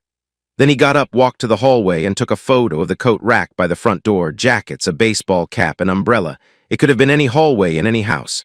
He added a filter that made the lighting flatter, more domestic. Typed, cleaning out the garage, boring weekend, miss you too. Sent, he put the phone face down on the counter and went to the kitchen, where Maggie was scrambling eggs and Amy Rose had appeared in her lavender cardigan, buttoned correctly today, sitting at the table with a glass of orange juice and an expression of alert curiosity. "Good morning, Roy," Amy Rose said to Aiden. Maggie shot him a look. He didn't correct it. "Morning, Amy Rose." "How'd you sleep? I dreamed about the Daytona track. Roy was driving, he almost won." "Almost. The left rear tire blew on the last lap. It always blows, even in dreams." Maggie set plates down. Eggs, toast, sliced tomatoes. Simple, good. They ate together, the three of them, at the small table by the window, and the rain kept falling. And Amy Rose told stories about races that may or may not have happened. And Maggie listened with the patient tenderness of someone who has learned that love is not about accuracy, but about presence. Aiden ate his eggs and felt the duality of his life settle into perfect, absurd clarity. 280 miles away, his wife was in bed with another man, performing the role of the woman she wished she'd always been. Here in this small apartment above a record shop, a woman with mechanic's hands was burning toast and laughing about it, and her mother was calling him by a dead man's name, and the rain was falling, and everything was imperfect and honest and achingly, unbearably real. Tomorrow the Ford executives would arrive. Tomorrow the numbers would matter. But today in this warm, cluttered kitchen, the only number that mattered was three people at a table, eating eggs, listening to the rain. Monday morning, 8:45. The rain had stopped, and Atlanta had that scrubbed, sharp-edged look it gets after a hard weekend of weather, every surface glistening, every color saturated, the sky a ridiculous blue that felt like overcompensation. Aiden stood in the bathroom of his industrial park office on Buford Highway and checked himself in the mirror. Navy suit, white shirt, no tie. He'd learned years ago that ties made him look like he was trying, and the key to any negotiation was looking like you didn't need to try.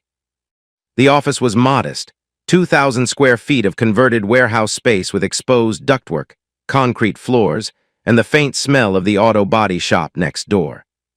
The conference room was the nicest part because Aiden had spent money where it mattered. A solid oak table, good chairs, a wall-mounted display screen, and a coffee machine that produced espresso good enough to make Italian visitors stop complaining. His operations manager, Linda HSU, knocked on the bathroom door.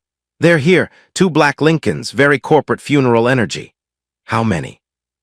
3 suits plus a driver who's staying in the car looking miserable. "Names? Jennings, Shaw, and a younger one I don't recognize, probably the number cruncher." Aiden straightened his collar, took a breath, walked out. The Ford delegation was already in the conference room.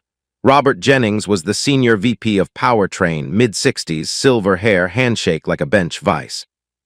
He had the demeanor of a man who'd been in rooms like this 1,000 times and had learned to enjoy the discomfort of the people across the table. Patricia Shaw was the head of strategic acquisitions. Late 40s, razor-sharp bob, glasses she used as a prop, constantly putting them on and taking them off to punctuate her points. The third was a young analyst named Davis, who sat slightly behind the other two and typed on a laptop with the furious energy of someone determined to justify his presence. "Mr. Atkins," Jennings stood and shook his hand. "Appreciate you making time. Robert, Patricia, welcome to the glamorous world of startup engineering." He gestured at the exposed ductwork. "Don't mind the decor." "We spent our interior design budget on R&D, Shaw almost smiled. "Almost. We're not here for the decor." "No, you're not." They sat. Linda brought coffee. Davis typed. The room settled into the specific silence that precedes a negotiation, charged, tactical, each party waiting for the other to show their cards first. Jennings opened. "I'll be direct, Aiden. We've been tracking your 12-volt direct mount system for 8 months. Our engineers have tested it independently. Your sensor outperforms everything on the market by a significant margin." "I know," Shaw leaned forward. "What you may not know is that we've just completed a 5-year warranty cost analysis across our EcoBoost Turbo line. The numbers aren't pretty." $412 million in warranty claims over 60 months, Aiden said. "Roughly $82 million a year, 71% attributable to turbocharger failures that a real-time monitoring system would have flagged before they became catastrophic." Silence. Davis stopped typing. Jennings and Shaw exchanged a look, the look of people who came to a poker game expecting a tourist and found a card counter. "You've done your homework," Jennings said. "I'm an engineer, homework is the job." Shaw pulled off her glasses, put them on the table. "Let's skip the courtship, we want to buy Atkins Sense, the company, the patents, the manufacturing, everything. We're prepared to make a serious offer." "Define serious." "50 million. The number hung in the air. Aiden let it hang. He counted to 5 in his head, a trick he'd learned from a negotiation podcast Maggie had recommended of all things. "Patricia, your own warranty data says my technology saves you roughly 58 million a year in claims alone. That's before we factor in recall avoidance, brand reputation, and the licensing potential for your competitors. You're offering me less than 1 year of your own projected savings." Another look between Jennings and Shaw. Davis resumed typing. "Counter," Jennings said. 65 million, non-negotiable. "Everything is negotiable, Aiden." "Not this, here's why." He stood and walked to the display screen, pulled up a chart. "These are your competitors. Toyota filed a similar patent application 6 weeks ago. Honda, who already owns a minority stake in my company, has been expanding their sensor division. Hyundai has been making calls. I'm not your only option, Robert, but I am your best option, and best options have a shelf life." The room went quiet again.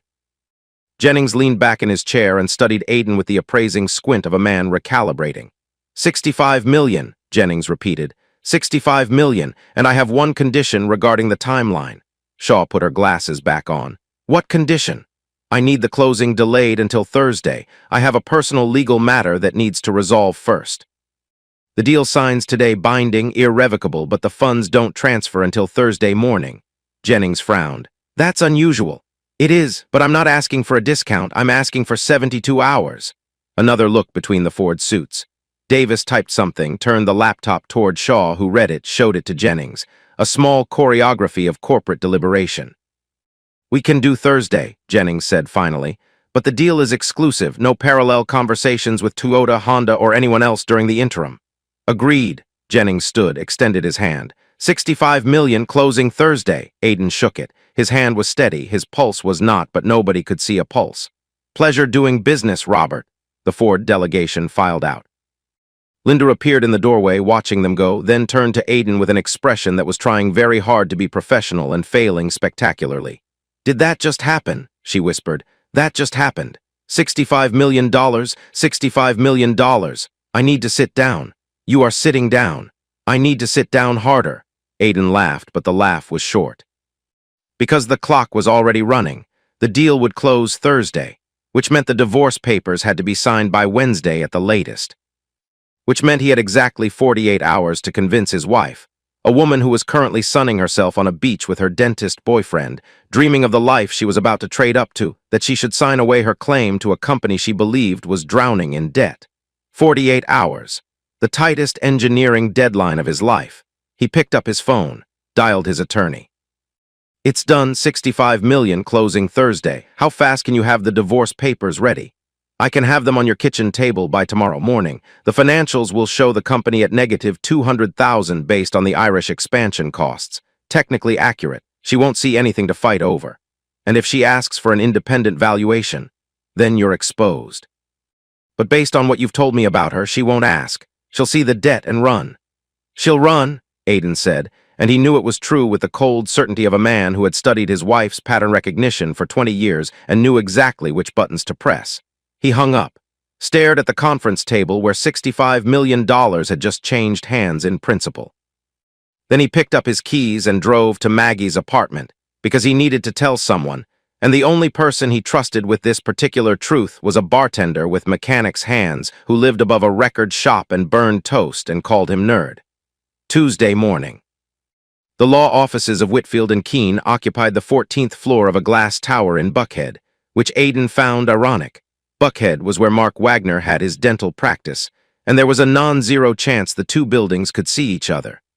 The thought amused him in a grim, architectural sort of way. Gerald Whitfield was 61, bald as a cue ball, and had the disarming habit of looking like someone's favorite uncle right up until the moment he opened his mouth, at which point he became the most precisely lethal divorce attorney in northern Georgia. He'd been recommended to Aiden by his accountant, who described Gerald as the kind of lawyer who brings a scalpel to a sword fight and wins.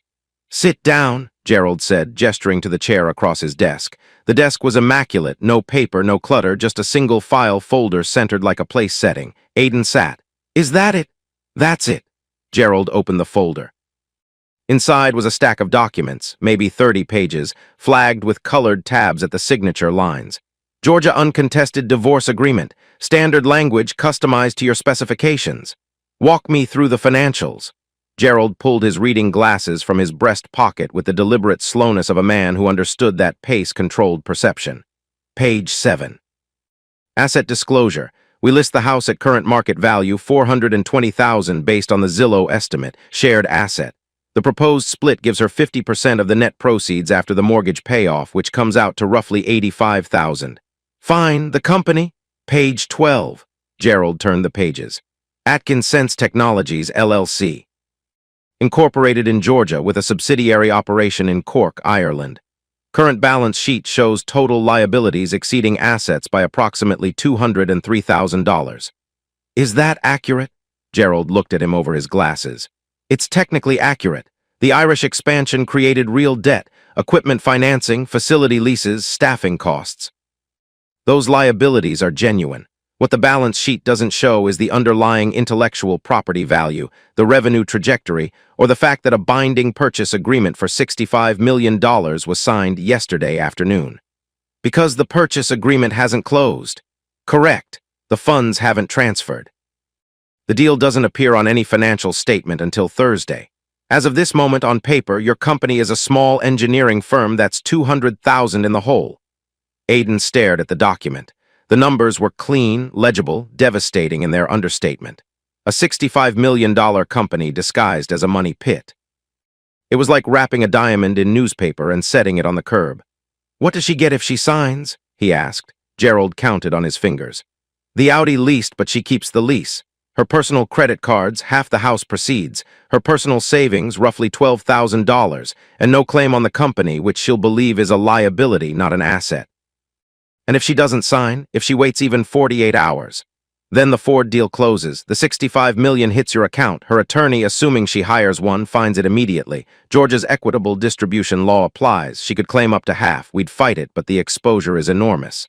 $32.5 million, give or take. Plus legal fees, plus time, plus the stress of a contested divorce that could drag on for years." Gerald closed the folder. "This entire plan depends on one thing, Aiden, speed. She has to sign before Thursday. If she hesitates, if she asks for time, if she consults a lawyer, she won't. You're very confident." "I know my wife, Gerald. She's been planning her own exit for months. She wants out. She thinks the company is failing. She thinks I'm the anchor dragging her down. When I put these papers in front of her, she won't see a trap. She'll see a door." Gerald studied him for a long moment. The uncle face was gone. In its place was the scalpel. "You understand that this is legal. What you're doing, presenting accurate financial documents that omit a pending transaction, is not fraud. The deal hasn't closed. The money doesn't exist yet. You're under no obligation to disclose a transaction that hasn't been completed." "I understand, but it is ruthless." "Yes, I want to make sure you're comfortable with that." Aiden thought about it. Really thought about it, not the quick, defensive rationalization, but the genuine moral inventory. He thought about the girl on the bench. The shivering, the 22 years. The breast augmentation paid with his money for another man's benefit. The texts. He thinks the gym is paying off. He's just small. "She was going to divorce me next week," he said quietly. "Take half of everything. Move in with her boyfriend, and never once tell me why. She was going to let me discover it like an accident, a car crash I didn't see coming. She's been rehearsing her exit for 11 months, Gerald. 11 months of lying to my face while spending my money and sleeping in my bed and planning her escape." He paused, looked at the folder. "So yes, I'm comfortable," Gerald nodded. Slid the folder across the desk. "The papers are ready. All you need is her signature and a notary. I've arranged for a mobile notary to be available on standby. You call, they arrive within 30 minutes.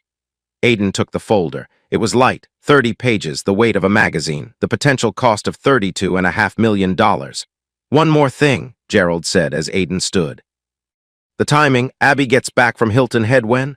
"Sunday night, but she'll come by the house Tuesday to pick up some things. She texted me this morning, said she needs her good heels for a work event Wednesday." "So Tuesday afternoon, that's your window." That's my window. Gerald extended his hand. Good luck, Aiden. Call me the moment she signs. Aiden shook it, walked out. Rode the elevator 14 floors down in silence, holding the folder against his chest. The lobby was marble and glass, flooded with natural light. Corporate Atlanta at its shiniest. Aiden walked through it and out the revolving door and into the November air, and the cold hit his face like a reminder, sharp, clarifying, the same cold that had been there 22 years ago on a train station bench when he'd offered a shivering girl a bottle of cheap whiskey and thought he was saving someone. Tomorrow was Tuesday. Tomorrow Abby would come to the house for her good heels. Tomorrow he'd be waiting, with 2-shot glasses, a bottle of Yukon Jack, and 30 pages that would end his marriage and begin his life. He got in the car, set the folder on the passenger seat, pulled out his phone and texted Maggie. Aiden, it's done, papers are ready, tomorrow. Maggie, you okay? He thought about it, stared at the 2 words on the screen. Aiden, I will be. Maggie, I'll be at the bar. Come find me after.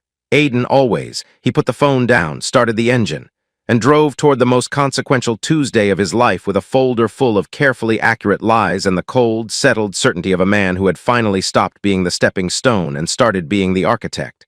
Tuesday afternoon, 2:17 p.m. The Victorian on Waverly Street had never been this quiet. Aiden had been inside since noon, and he'd spent the first hour doing something he'd never done in this house, turning it into a stage. He moved through the rooms with the methodical focus of a man disarming a bomb, except he was building one. First, the car. He'd driven the truck 4 blocks up and parked it on Euclid Avenue, behind a tattoo parlor, where it would blend with the other working vehicles and go completely unnoticed. He walked back to the house through the alley, entering through the side door off the laundry room. Nobody saw him. Tuesday afternoons in Little 5 Points belonged to the freelancers and the dog walkers, and neither group paid attention to anything that didn't involve Wi-Fi or tennis balls. Second, the lights. He moved through the house pulling curtains, closing blinds. The living room went dark. The hallway went dark. The upstairs went dark. Only the kitchen remained lit. The under-cabinet LEDs that Abby had insisted on during the renovation, throwing their cold, clinical glow across the marble countertops. He wanted one room. One stage, one spotlight. Third, the props. He set them on the kitchen island with the precision of a museum curator arranging an exhibit. 2-shot glasses, the good ones, the crystal set they'd gotten as a wedding gift from his aunt in Savannah and never used because Abby said they were too plain. The bottle of Yukon Jack, new, unopened, the amber liquid catching the under-cabinet light and glowing like a small lantern. And beside it, face down, the manila folder from Gerald Whitfield's office. 30 pages. Colored tabs at the signature lines. He sat on the stool at the far end of the island, the one that faced the hallway and the front door, and he waited. The house settled around him. The tick of the heating system, the creak of old wood adjusting to the afternoon temperature. A dog barking somewhere down the street, 2 sharp yaps, then silence. The refrigerator hummed its idiot hum, the screen on its door dark and sleeping. He thought about what was coming, not the mechanics. He'd rehearsed those until they were automatic. The words, the sequence, the pitch. He thought about the feeling. What should he feel? He ran an inventory. Anger? No, that had burned off weeks ago, leaving behind something cleaner. Sadness? Closer. There was grief in this room, layered into the marble and the silence, the residue of 22 years evaporating in real time. But grief wasn't the dominant note. The dominant note was readiness. The feeling of standing at the edge of a high dive, toes curled over the board, gravity waiting below like a patient friend. His phone buzzed. A text from Maggie, you good? He typed back, ask me in 2 hours. Her reply, I'll be at the bar. Yukon Jack's on the house. He almost smiled. Set the phone on the counter, face down. At 3:12, he heard it.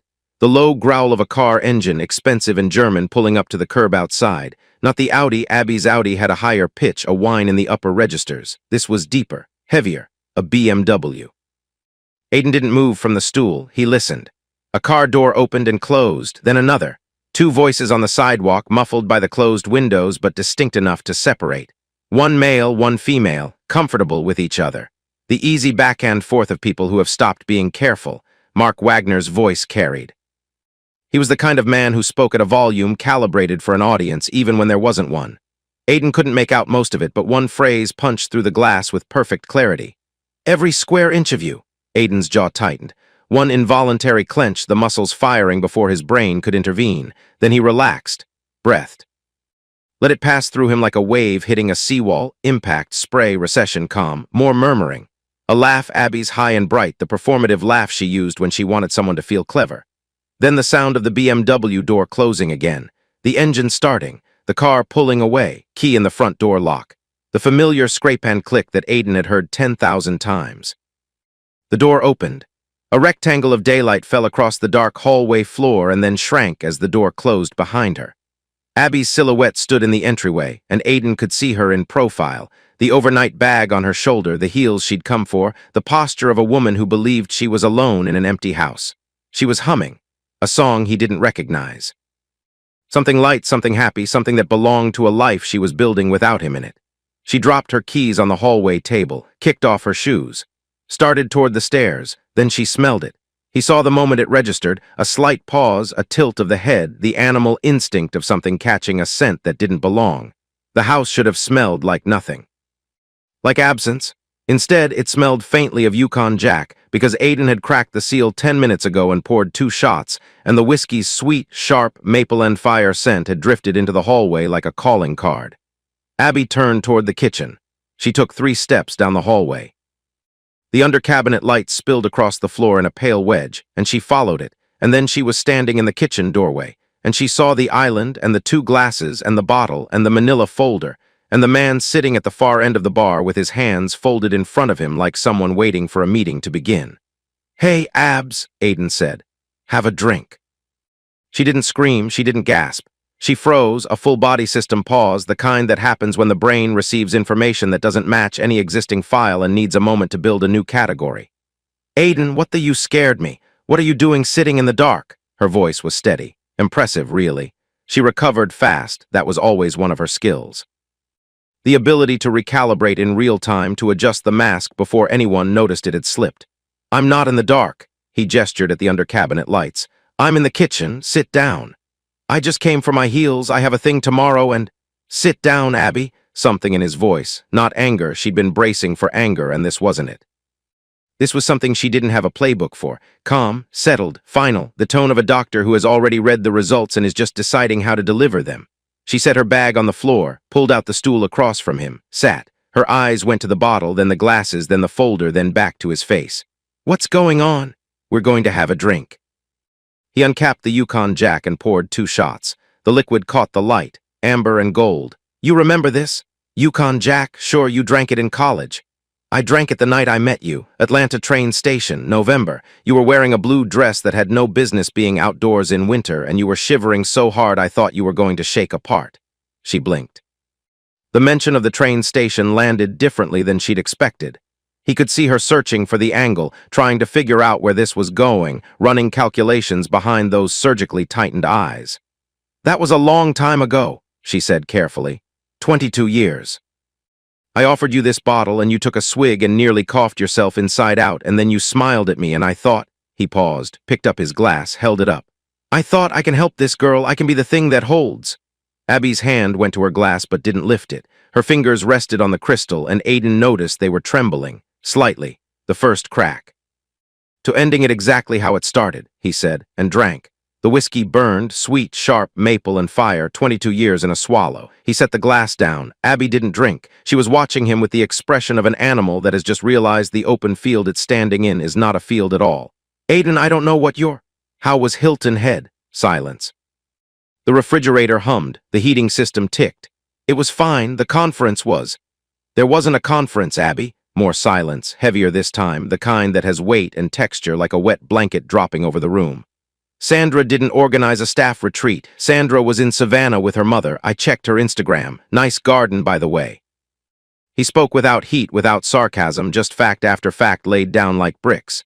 "You were at the Westin in Hilton Head with Mark Wagner, 3 nights, the blue bikini." She flinched. Actually flinched, a physical jolt, as if he'd touched a nerve with a probe. The blue bikini. That was the detail that told her this wasn't guesswork. That was the detail that said, "I've read everything." "How long have you?" 3 weeks, your iPad. Alex's birthday still works as a passcode, by the way. You should have changed it. Her face went through a rapid sequence, shock, then fear, then something harder, damage assessment. He could almost see the calculations running. What does he know? How much? What's the exposure? How do I manage this? "Aiden, listen to me. It's not what you—" "Don't."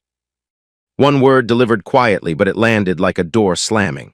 Don't do that, not now. We're past the part where you explain and I pretend to believe you. We've been past that for 11 months. She closed her mouth, opened it again, closed it. For the first time in years, Abby Atkins had nothing rehearsed. I read the texts, Abby, all of them, the plan to file after Hilton Head. The joke's about me. He kept his voice level, almost gentle, the tone of someone performing surgery, not swinging a bat. He thinks the gym is paying off. That was a good one. I did think the gym was paying off, actually. Lost 12 pounds. Aiden, and the small thing, that one stuck with me. He's not a loser, he's just small. Small ambitions, small world. He leaned back on his stool. I want you to know that hurt. I'm not going to pretend it didn't. 22 years of my life, and the word you chose was small. Abby's eyes were wet. The first time he'd seen moisture in them in months that wasn't caused by eye drops. Her hands gripped the edge of the island, knuckles white against the marble she'd chosen. I didn't mean. You meant every word. People are honest in texts, Abby. That's the whole point of them. You don't perform for Mark. You don't have to. He's the audience you actually care about. She looked down at the marble, a long silence. When she spoke again, her voice had changed, smaller, stripped of its usual polish. So what now? You want to fight about it? Scream? Throw things? No. I want to have a drink and finish this like adults. He tapped the folder. I want a divorce, and I want it tonight. Her eyes went to the manila folder like a magnet finding north. You already have papers? I do. How long have you been planning this? Long enough. He slid the folder across the marble. The sound it made, a soft hiss of paper on stone, was oddly intimate, like a whispered confession. Open it! She didn't touch it immediately. She sat there, both hands flat on the island, and Aiden could see the fight happening behind her eyes, the collision between what she'd planned and what was actually happening. In her version, she was supposed to be the one with the papers.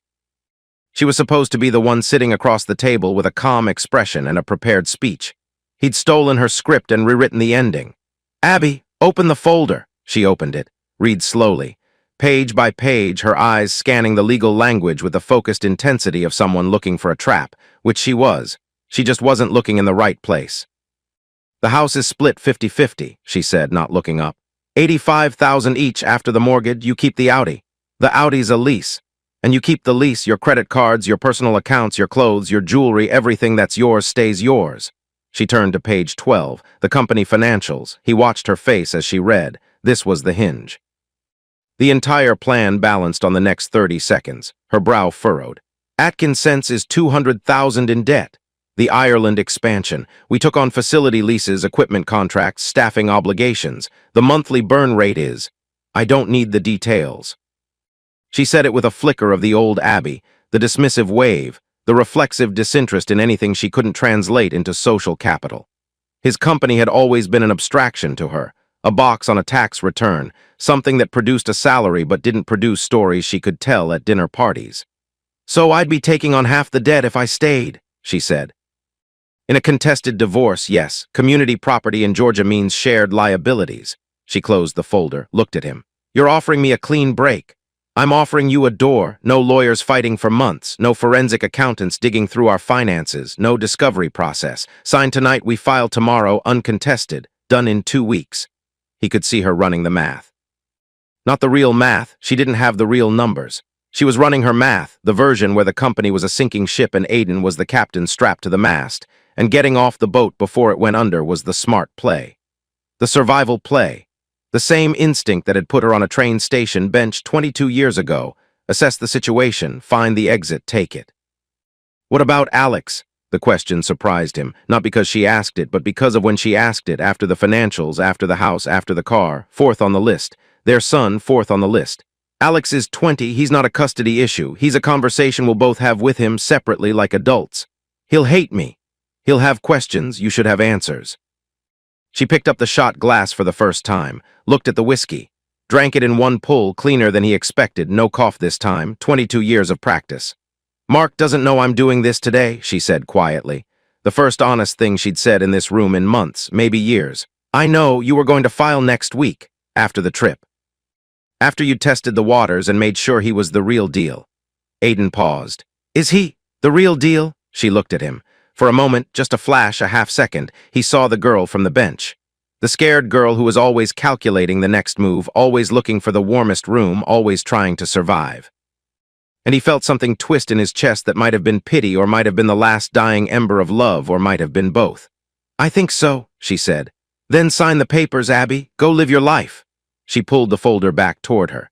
Gerald had placed small arrow-shaped stickers at every signature line, bright yellow, impossible to miss. She picked up the pen that Aiden had set beside the folder, a plain black ballpoint, nothing fancy. Her hand hovered over the first line.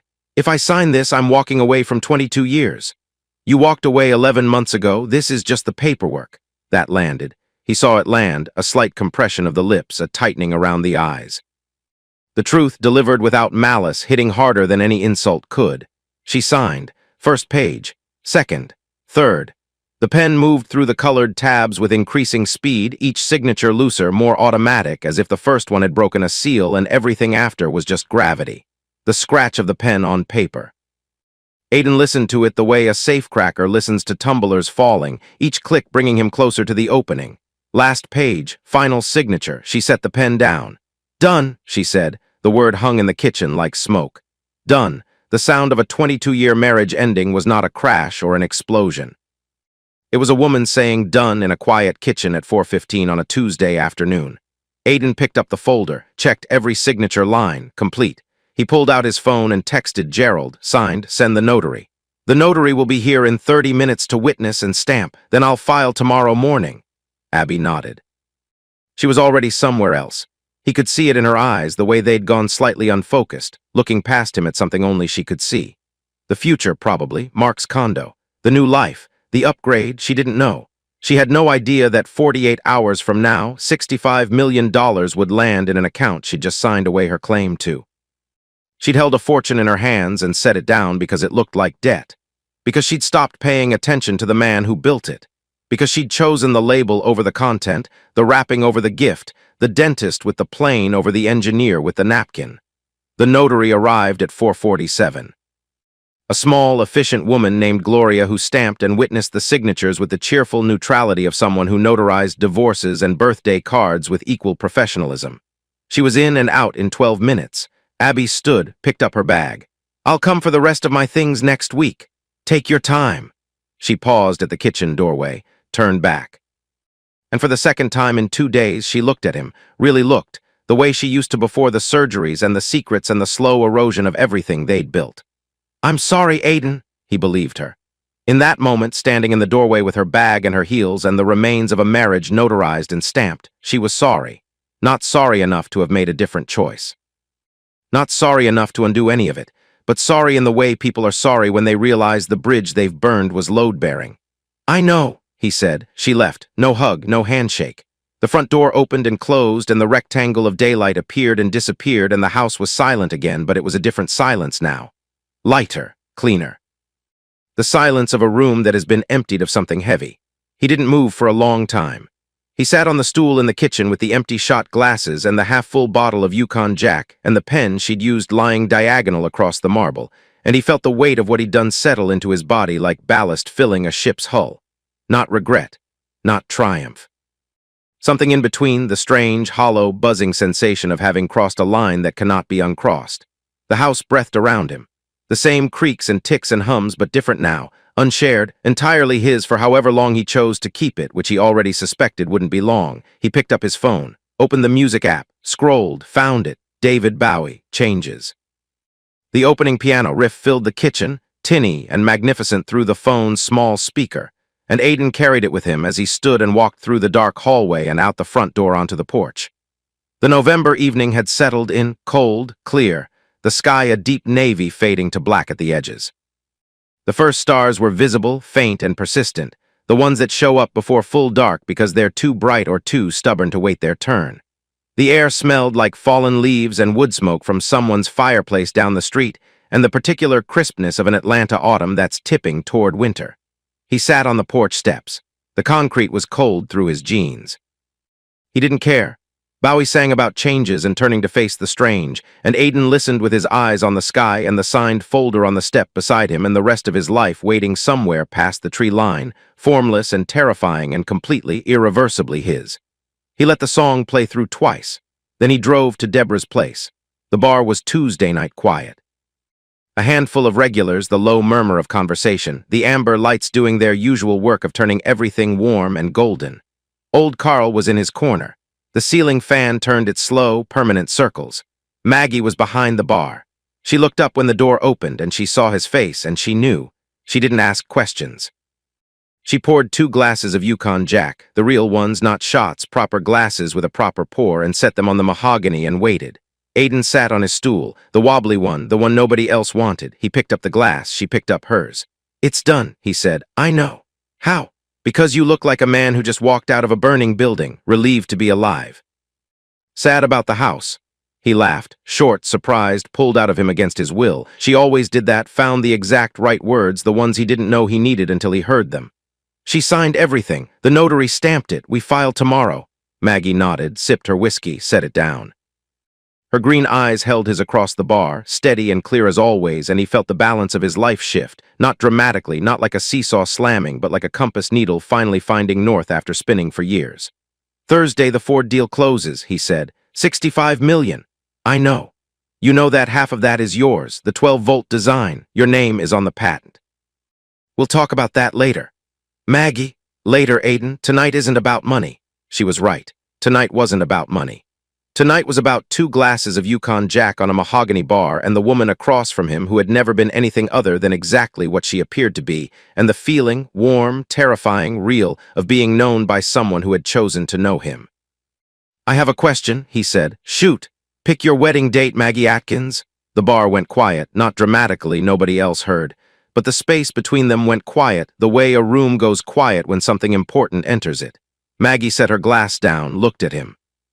Her eyes were bright and her mouth was doing that thing, the sideways tug, the almost smile that she used when she was fighting an emotion too big for her face.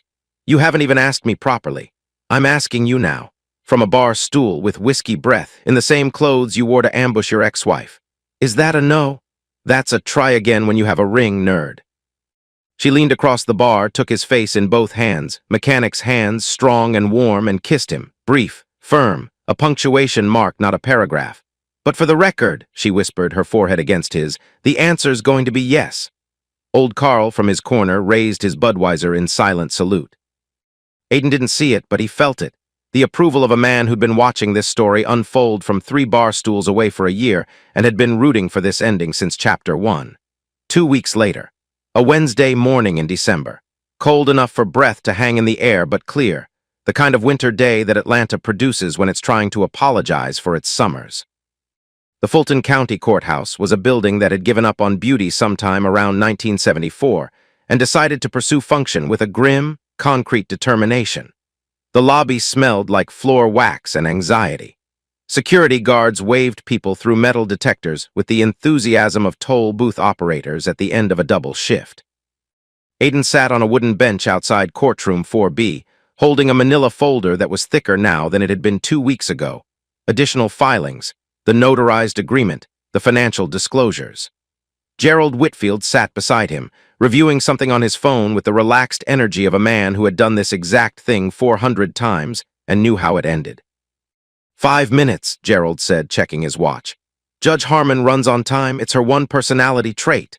Aiden nodded. He was wearing the navy suit again, no tie. His hands were steady. Abby arrived at 9:52. She came through the security checkpoint alone. No lawyer, no friend, no Mark Wagner in a BMW waiting by the curb. Just Abby in a charcoal coat and low heels, looking thinner than she had 2 weeks ago. The confident glow from Hilton Head was gone, replaced by something tighter. Drawn, the look of someone who has been living on adrenaline and is starting to crash. She saw Aiden and stopped. A brief hesitation, 2 steps worth of distance, and then she walked over and sat on the bench, not next to him. Not at the far end, in between, the neutral zone. "Morning," she said, "morning. Is it going to be fast?" "Gerald says 15 minutes. She nodded, looked at the floor. Her hands were in her coat pockets, and Aiden could see the outline of her fingers clenching and unclenching, a nervous habit he remembered from the early years, before she trained herself out of every physical tell that might make her look anything less than composed. "How's Mark?" he asked, not cruelly, conversationally. The way you'd ask about a coworker, something flickered across her face. A shadow there and gone. "Fine, he's fine." She was lying. Aiden could hear it, the same flat, too-quick delivery she'd used for Sandra organized it, and the conference was great. Something had shifted in the 2 weeks since the kitchen. The fairy tale was encountering friction. "He's been busy," she added, unprompted. "Work stuff. The practice is expanding, so he's been. You don't have to explain." "I know, She stopped, pressed her lips together, stared at the floor tiles. "He went to a dental conference in Miami last weekend, didn't invite me." Aiden said nothing. "It's probably nothing. He's just getting used to the idea of us being public. It's an adjustment." Still nothing. "Stop looking at me like that." "Like what? Like you already know how this ends?" He did. He could see the trajectory with the mathematical precision of an engineer plotting a curve, the initial infatuation flattening, the exciting secrecy becoming ordinary domesticity, the man who wanted another man's wife discovering that now she was just a woman. A woman with expectations and needs, and a history that included an ex-husband and a son at UVA, and the complicated, demanding reality of an actual relationship versus the curated fantasy of an affair. Mark Wagner had wanted the thrill, the forbidden, the upgrade narrative that made him feel powerful. What he hadn't wanted, and what Abby was beginning to sense with the survival instinct that had kept her alive since childhood, was the aftermath. "I don't know how anything ends, Abby. I just know how this part ends." He nodded toward the courtroom door. "In about 12 minutes. The bailiff called them in. Courtroom 4B was small, functional, and empty, except for the judge, a clerk, and a court reporter who typed with the mechanical efficiency of a woman who could transcribe a marital dissolution while mentally composing her grocery list. Judge Harmon was 60s, silver-haired, reading glasses perched at the end of her nose. She reviewed the filing with brisk efficiency, asked the standard questions. "Are you entering this agreement voluntarily? Do you understand the terms? Are there minor children affected?" And received the standard answers. Yes, no. The whole thing took 11 minutes. "This court grants the petition for uncontested divorce," Judge Harmon said, stamping the final page. "The marriage of Aiden James Atkins and Abigail Grace Atkins is hereby dissolved, effective immediately." The stamp hit the paper with a sound like a small, decisive heartbeat. One thud. 22 years compressed to an ink mark on a government form. They walked out together. Not deliberately, just the natural drift of two people exiting the same small room through the same door into the same hallway. Gerald peeled off toward the elevator with a handshake and a nod, and then it was just the two of them, standing in the corridor of the Fulton County Courthouse, officially strangers. "I need to tell you something," Abby said. "Okay." "I didn't plan for it to happen this way. Mark wasn't. I didn't go looking for someone else. I just woke up one morning and realized I'd been holding my breath for years, and he was the first person who made me feel like I could exhale." Aiden listened, didn't interrupt, didn't correct. "I know that doesn't make it okay. I know what I did. But I need you to know that you were never small to me, not really. I said that because I needed to believe it, because if you were small, then leaving you was smart instead of just selfish." It was the most honest thing she'd said to him in years, maybe ever. And it landed with the soft, devastating precision of a truth that arrives too late to change anything but early enough to mean something. "Thank you for saying that," he said, and meant it. They stood there. The courthouse hummed around them, footsteps, muffled conversations, the distant ding of an elevator.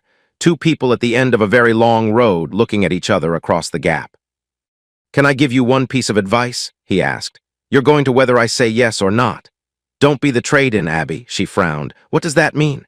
"It means don't let yourself become for Mark what I was for you, a stepping stone, a warm body while he looks for the next upgrade. You deserve better than that, even now." Her eyes filled.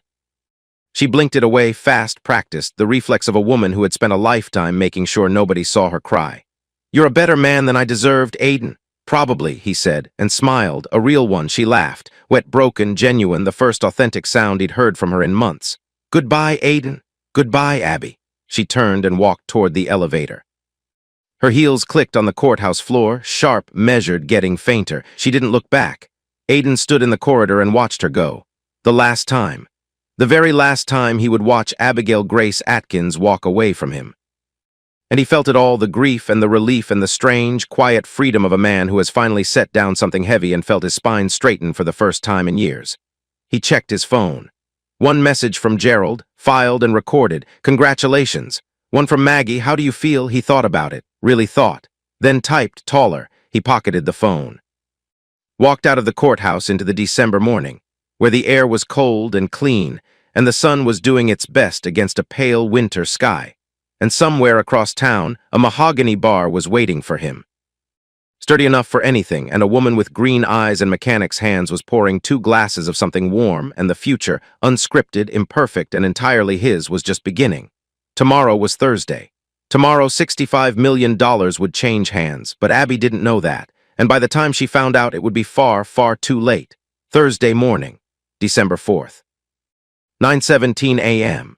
Aiden was standing in Maggie's kitchen, making eggs, his turn, a ritual they'd fallen into without discussing it, the way real routines form, when his phone rang. Not buzzed, rang. The specific ringtone he'd assigned to his accountant, a man named Phil Trask who communicated exclusively in numbers and size. "It's done," Phil said. Wire cleared at 9:02. 65 million minus fees, minus the Honda buyout of their minority stake, minus capital gains escrow. Net to your account, 41.3 million. The remainder distributes over the next 60 days per the structured terms. Aiden set down the spatula, leaned against the counter. Maggie looked up from her tea. "Say that again, Phil. 41.3 in your account. Right now, as of 15 minutes ago. And Maggie's share? The co-inventor royalty clause pays out separately. Ms. Collins will receive her contractual percentage once the IP valuation finalizes. Ballpark, and I hate ballparks, you know I hate ballparks, somewhere north of 4 million. From the table, Amy Rose said, "Roy, the eggs are burning." She was right. Aiden rescued the pan, scraped the eggs onto 3 plates, and sat down at the small table where a woman with Alzheimer's was spreading jam on toast with the focused contentment of someone whose world had narrowed to the size of a kitchen and was perfectly fine with that. "Well," Maggie said, "it's done." "How much?" he told her. She set down her mug with exaggerated care, the way you set down something fragile when your hands have started shaking and you don't want anyone to notice. "Say that number again. 41 million and you're getting 4. I drew on a napkin, Aiden. Alexander Graham Bell drew on a napkin. You already used that line. It's a good line." She stood up, walked to the sink. Turned on the faucet, turned it off, stood there with her hands on the rim, staring at the window where the December sun was cutting through the alley at a sharp, golden angle. "What do we do now?" she asked. Her voice was steady but thin, the voice of someone standing at an edge they hadn't expected to reach. "First, we eat these terrible eggs, then we figure out the rest." Amy Rose, buttering her second piece of toast, said, "Roy always burned the eggs too, it's genetic." The first purchase was the Gulfstream, not because Aiden needed a private jet. Nobody needs a private jet. He needed it the way a chess player needs to place the final piece, not for function, but for geometry. For the way it completed the board, Mark Wagner flew a Beechcraft Bonanza. Aiden had done his research. He'd pulled the FAA registration, checked the model specifications, even read the NTSB accident statistics.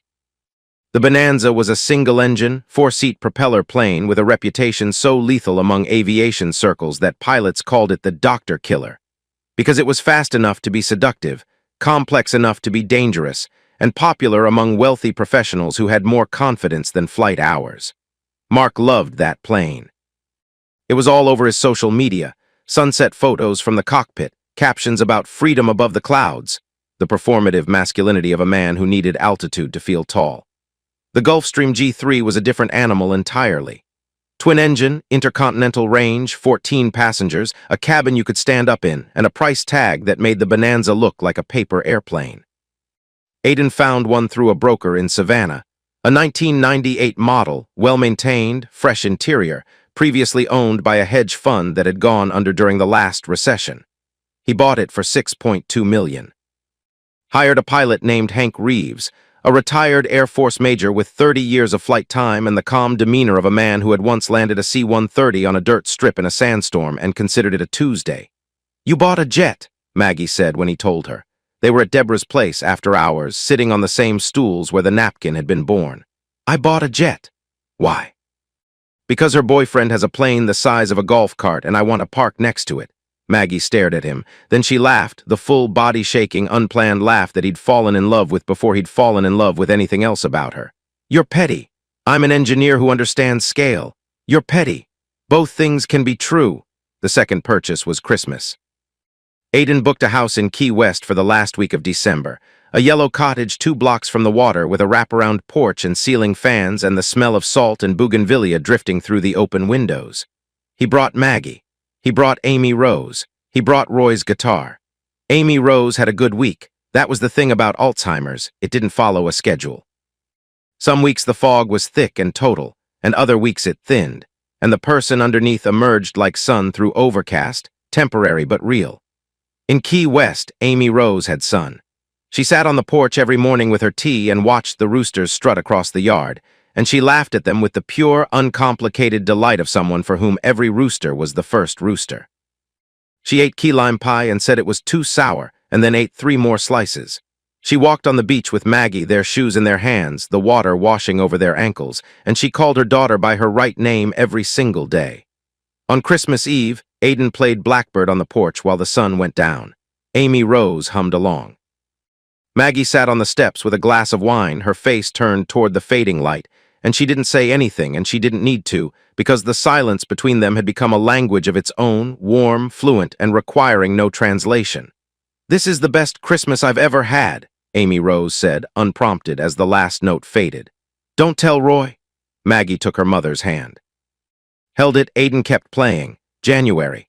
A Saturday evening. The restaurant was called Blanc, a high-ceilinged place in Buckhead with exposed brick, soft lighting, and a wine list thicker than most novels. The kind of restaurant where the waiters described dishes like they were narrating a documentary about the food's emotional journey from farm to table. Aiden had reserved a private corner booth. He was early. He was always early. Engineers respect timelines, and Maggie was with him, wearing a green dress he'd never seen before, her hair down instead of braided, and a look of controlled terror that she was managing with the disciplined calm of a woman who had once changed a fuel pump during a live pit stop. "Relax," Aiden said. "I'm relaxed. You're shredding that napkin." She looked down at her hands. The napkin was in 5 pieces. She swept them into a neat pile. "Your son is about to meet the woman his father started dating before the divorce was final. Forgive me if my napkin pays the price. He already knows about you. I told him on the phone last week." Telling him on the phone and sitting across a table are very different things. She was right. But Aiden had spent the past month laying groundwork with Alex. 3 long phone calls. The first to explain the divorce. Alex had been quiet, then angry, then quiet again. The second to explain the affair, more anger, this time directed outward. And the third to explain Maggie, cautious interest, protective skepticism, the measured response of a 20-year-old who had his father's analytical mind and his mother's instinct for detecting deception. "He said he wants to meet you," Aiden had told Maggie. "His exact words were, 'If she makes you happy, I want to see it for myself.' That's either very mature or very threatening. With Alex, it's usually both." The front door opened at 7:12. Alex walked in first, tall, lean, with Aiden's brown eyes and Abby's bone structure, wearing a blazer that fit like he'd borrowed it from someone slightly broader, and a confidence that he hadn't borrowed from anyone. Behind him was Emily Park, his girlfriend of 8 months, a pre-med junior with a quick smile, sharp eyebrows, and the energy of someone who had opinions about everything and the grades to back them up. Alex spotted the booth, walked over, looked at Maggie, a beat of silence. The restaurant clattered softly around them. "You're the bartender," Alex said. "And the mechanic," Maggie replied. "And the woman your father won't stop talking about." Alex studied her for 3 seconds. Then he extended his hand. "I'm Alex, that's Emily. She's going to ask you 100 questions because that's what she does." "I ask relevant questions," Emily corrected, sliding into the booth. "There's a difference," they ordered. Wine for the table, appetizers Aiden couldn't pronounce, entrees that arrived looking like small art installations on oversized plates. The conversation started careful, polite, circling, everyone measuring distances.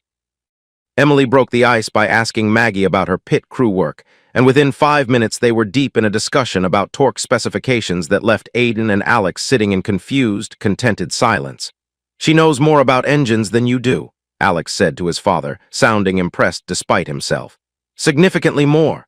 And she co-invented your sensor." "The 12-volt adaptation, her design, her napkin." Aiden paused, took a breath. "Which brings me to something I need to tell you." Alex set down his fork. The mood at the table shifted. Emily stopped mid-sentence, read the room, went quiet. "The company," Aiden said, "Atkins Sense, I sold it. Sold it when?" "December 4th, to Ford Motor Company." "How much?" Aiden told him. The silence that followed had a physical quality, dense, pressurized, the kind of silence that happens when a number is too large to process in real time and the brain needs a moment to build a container big enough to hold it. Alex's mouth opened, closed, opened again. $65 million. $65 million. Dad. Yeah. Holy, he caught himself. glanced at Emily, who was gripping his arm with both hands, her eyes wide enough to reflect the entire restaurant. Holy, wow, you can say the word, Alex. Holy crap, Dad, close enough. And Maggie, Alex turned to her.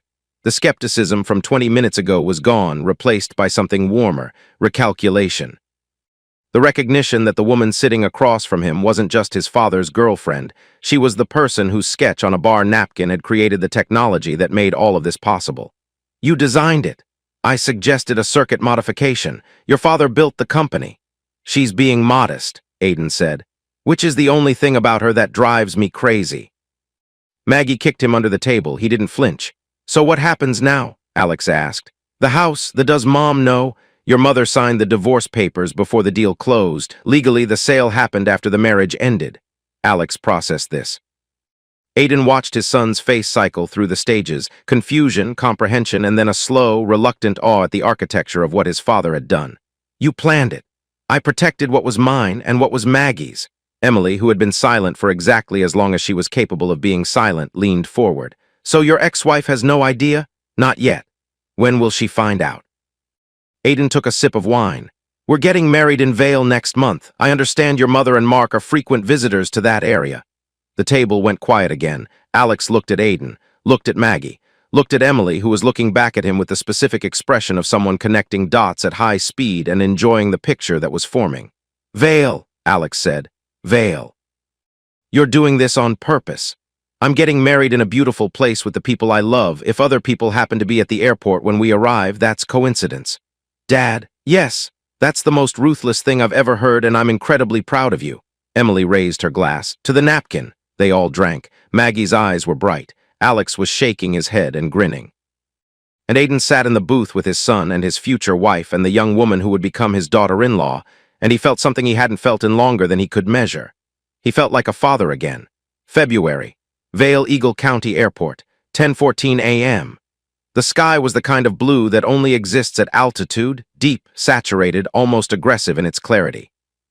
The mountains rose on every side, snow-covered and indifferent, and the air was so cold and thin and clean that breathing it felt like drinking ice water through your lungs. Mark Wagner stood by a rented Escalade in the short-term parking area, scrolling through his phone with one hand and holding a coffee with the other. He was wearing a ski jacket that probably cost more than Maggie's monthly rent, the kind with invisible zippers and subtle brand logos, the outerwear equivalent of a humble brag. Abby stood beside him, in white from head to toe, white parka, white beanie, white boots, looking like a catalog model who'd been positioned for a photo that nobody was taking. They'd flown commercial. First class, presumably, but commercial. Because the Beechcraft Bonanza didn't have the range for Dallas to Vail, and Mark wasn't about to admit that his beloved plane had limitations. So they'd sat in seats 2A and 2B on a United flight and pretended it was charming. They were waiting for their luggage to appear on the outdoor cart when the sound started. Low at first, a distant rumble that could have been a snowplow or a truck on the access road. Then louder. Then unmistakable. The Gulfstream G3 appeared on the taxiway like something from a different dimension. Where the regional jets and turboprops that serviced Vale were modest, functional machines designed to move people through mountains without killing them. The Gulfstream moved with the slow, deliberate authority of an aircraft that had crossed oceans and didn't consider mountains particularly interesting. It was white with a thin blue stripe along the fuselage, and it was enormous, not by commercial standards, but by private aviation standards. It dwarfed everything on the ramp the way a limousine dwarfs a bicycle. Mark looked up from his phone. His coffee hand paused halfway to his mouth.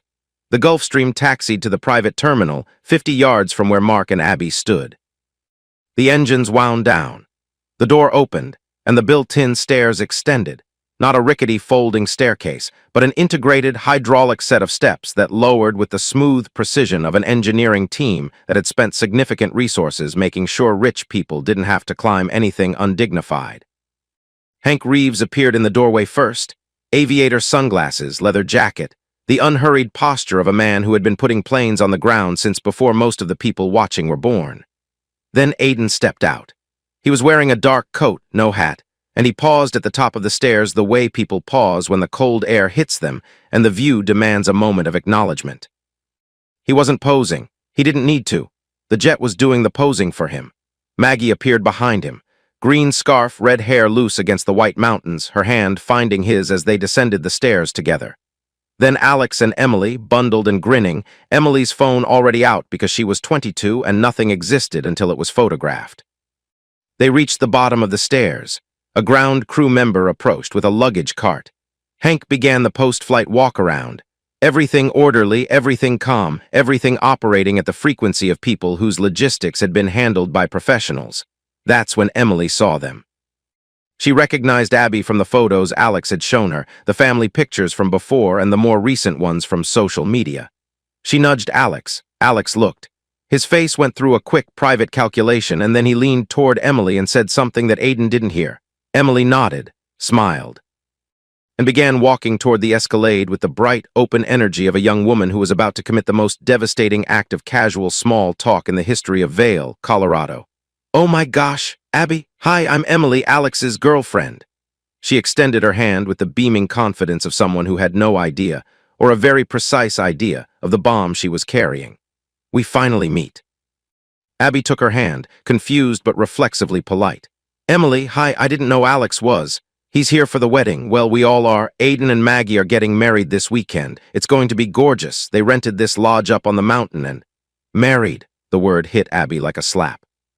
Her eyes moved past Emily to the tarmac, where Aiden and Maggie were collecting bags from the ground crew, and the Gulfstream sat behind them like a $40 million exclamation point. "Whose plane is that?" Mark asked. He drifted over, coffee still in hand, drawn by the gravitational pull of an aircraft that made his Bonanza look like a toy. "Dad's," Alex said, arriving beside Emily. He said it simply without emphasis, the way you'd say Dad's car or Dad's coat, as if owning a Gulfstream G3 were a perfectly ordinary thing. "Your father has a private jet," Mark said, flat, processing. "He bought it last month after he sold the company." Alex paused, looked at Abby. And in that pause, the entire architecture of the moment became visible, the lines of force, the angles of impact, the precise geometry of a revelation that was about to land. "Alex," Abby said. Her voice had changed, thinner. "What company?" "Atkins Sense, Dad's sensor company. Ford bought it in December." He said the next words with his father's engineering precision, clean, factual, and devastating. $65 million. The number landed on the tarmac like a physical object. Abby's face went through something that Aiden, watching from 30 yards away, would remember for the rest of his life. It wasn't one expression. It was a sequence. Confusion, then computation, then comprehension, and then something beyond comprehension.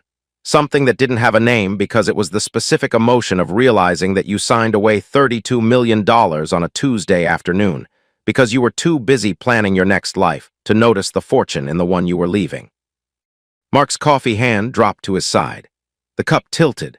A thin stream of brown liquid ran over his knuckles and dripped onto the asphalt, and he didn't notice because his entire attention was locked on the Gulfstream G3 and the man standing beside it who had once been, in Mark's comfortable estimation, a small, oblivious engineer with a failing company and a wife who deserved better. Aiden walked over, unhurried, his breath hanging in the mountain air. "Abby, Mark!" He nodded at each of them with the neutral courtesy of someone greeting acquaintances at a hotel lobby. "Beautiful morning." Abby opened her mouth. Nothing came out. "Enjoy your trip," Aiden said. Then he put his arm around Maggie, turned and walked toward the terminal, and behind him the Gulfstream sat on the ramp in the thin Colorado sun, gleaming and enormous and absolutely, mercilessly real. 37,000 feet, somewhere over Kansas. The Gulfstream hummed at cruise altitude with the steady, mechanical contentment of an aircraft doing exactly what it was designed to do. The wedding had been 3 days ago. Small, 14 people, a lodge with floor-to-ceiling windows overlooking the valley, a justice of the peace who kept the ceremony under 10 minutes because the view was doing most of the work. Alex was the best man. Emily caught the bouquet.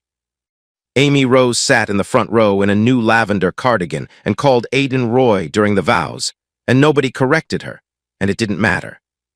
Maggie wore a simple white dress and no veil and her hair down, and when Aiden said, "I do," she squeezed his hand with the grip of a woman who had spent her life working with her hands and knew exactly how much pressure to apply, enough to hold, not enough to break.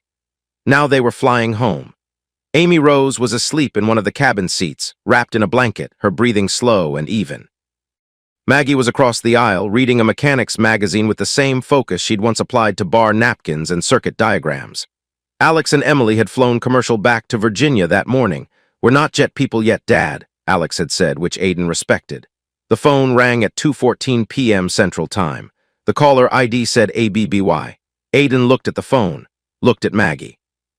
She met his eyes, nodded once, and went back to her magazine. He answered. "You lied to me." Abby's voice came through the cabin like a blade, sharp, high, vibrating with the specific frequency of rage that has been compressed for 3 days and is finally finding a vent. "Hello, Abby? $65 million, Aiden, $65 million. And you sat across from me with those papers and that bottle of whiskey and you let me sign away. I didn't let you do anything. I gave you a choice. You made it. You showed me fake numbers. I showed you real numbers. The company was in debt. That was true. The Irish expansion created genuine liabilities. Everything in those documents was accurate as of the date you signed them. But you knew the Ford deal was? The Ford deal closed after the divorce was finalized. 2 days after. The money didn't exist when you signed. It was a pending transaction, not an asset." A pause. He could hear her breathing, ragged, furious, the breathing of someone who has been running through legal scenarios in her head for 72 hours and keeps arriving at the same wall. "My lawyer says I might have grounds to. Your lawyer is welcome to try. My lawyer is Gerald Whitfield. You can look him up. He'll explain the timeline in detail." "This isn't over, Aiden." "Yes, it is. It was over the moment the pen left the paper." Another pause, longer. He heard something shift in the background, a door closing, the muffled sound of a television. She was at Mark's condo, he guessed, or what passed for home these days. "You planned this, all of it. The whiskey, the papers, the timing, you set me up." "You set yourself up, Abby. You spent 11 months lying to me, mocking me, planning your exit. You called me small. You called me oblivious. You were so sure you were the smartest person in the room that you never stopped to wonder what the oblivious guy was actually building." He paused, let the cabin hum fill the silence. "You wanted a trade-up, but you didn't do your homework. I was your wife for 22 years. "Yes, you were." The past tense sat between them like a closed door. "And Maggie," Abby's voice cracked on the name. "How long? That's not your concern anymore. She's the bartender, the one with the mechanic thing. She's the one who... She's my wife, and she's the co-inventor of the technology that you thought was worthless. So if you're going to be angry at anyone for the money you lost, be angry at yourself for never once asking what I was working on." Silence. Long, heavy, oceanic. The kind of silence that happens when someone realizes the argument they came to win was lost before it started. "I hate you," Abby whispered, but it didn't sound like hate. It sounded like the specific grief of someone who has just understood fully and finally the cost of their own choices.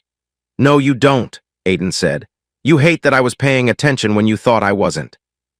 "There's a difference. What am I supposed to do now?" It was the question from the train station. 22 years ago, different words, same frequency. What now? Where do I go? How do I survive? And for a moment, brief, involuntary, surprising, Aiden felt it. Pity, not the condescending kind, but the real kind. The recognition that the woman on the other end of the phone was, underneath everything, still the girl on the bench, still calculating exits, still looking for the warmest room. "You live your life, Abby. You figure it out. You've always been good at that." "Aiden." "Goodbye, Abby." He hung up, set the phone on the armrest. Looked out the window at the country passing below, flat, vast, winter brown, the geometry of farms and highways and small towns arranged with a precision that only made sense from altitude. Maggie set down her magazine. "You okay?" "Yeah." That sounded hard. It was. He reached across the aisle. She took his hand, mechanic's grip, warm, certain, calibrated, but it's done. Amy rose, stirred in her sleep, murmured something that might have been Roy or might have been nothing. The Gulf Stream carried them east through the thin winter air, and the sun moved behind them, and Aiden held Maggie's hand and watched the country scroll past below and felt the specific, unfamiliar, slightly terrifying lightness of a man who has put down everything heavy and hasn't yet decided what to pick up next. It felt like altitude. It felt like breathing. It felt for the first time in 22 years like enough. 3 years later, a Tuesday in October. Atlanta doing its best impression of summer's last stand, warm, golden, the trees just starting to think about changing color but not committing yet, the way Atlanta does everything, slowly with style and on its own schedule. The building on Moreland Avenue had a new sign. Hand-painted dark green with gold lettering, DEBRAS Place. Below it in smaller text, Est. 1997, same bar, same soul. Aiden had bought the building 18 months ago when the landlord decided to sell and 3 developers started circling with plans for luxury condos. He'd walked into Gerald Whitfield's office, Old Habits, and said, "Buy it. Whatever they're asking, pay it." And put it in Maggie's name. Maggie had cried, not the performative kind, not the movie kind. The silent kind where the tears just arrive without permission and the person stands very still and lets them come because fighting them would be worse. She'd stood in the middle of the bar, behind the mahogany that was still sturdy enough for a Mack truck, and put both hands flat on the wood and cried. And Deborah, the actual Deborah, 73 now and still working 2 shifts a week because retirement was a word she refused to learn, stood beside her and said, "About time somebody bought this dump who actually cares about it." The bar hadn't changed much. New stools, the wobbly one finally replaced over Aiden's half-serious objection, a better sound system, a small stage in the corner for live music on Fridays, but the mahogany was the same. The amber lights were the same. Old Carl still occupied his corner, 3 Budweisers out by 11, not intact. Amy Rose had died in April, 14 months ago. A Tuesday, she'd always liked Tuesdays, though she couldn't remember why. She'd gone quietly in her sleep, in the apartment above the record shop that Maggie had kept even after the money came, because it was home, and because Amy Rose knew the route from the bedroom to the kitchen by heart, and changing that route would have been cruel. Aiden had been there. Sitting in the chair beside the bed, playing Blackbird on Roy's guitar.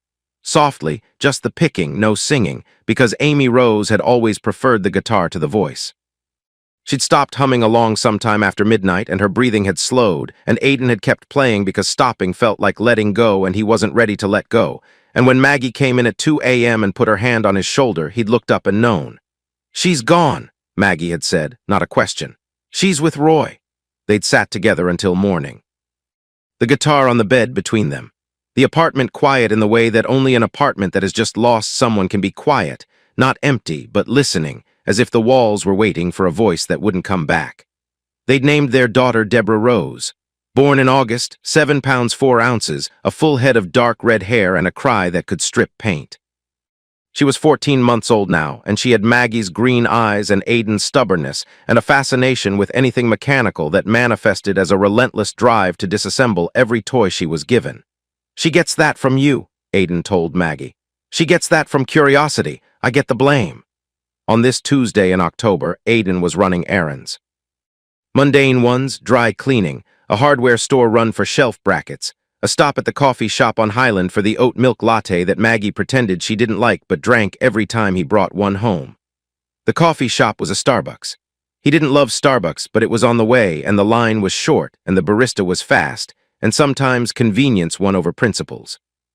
He was standing at the pickup counter waiting for his order when he saw her. Abby was sitting at a corner table by the window, alone.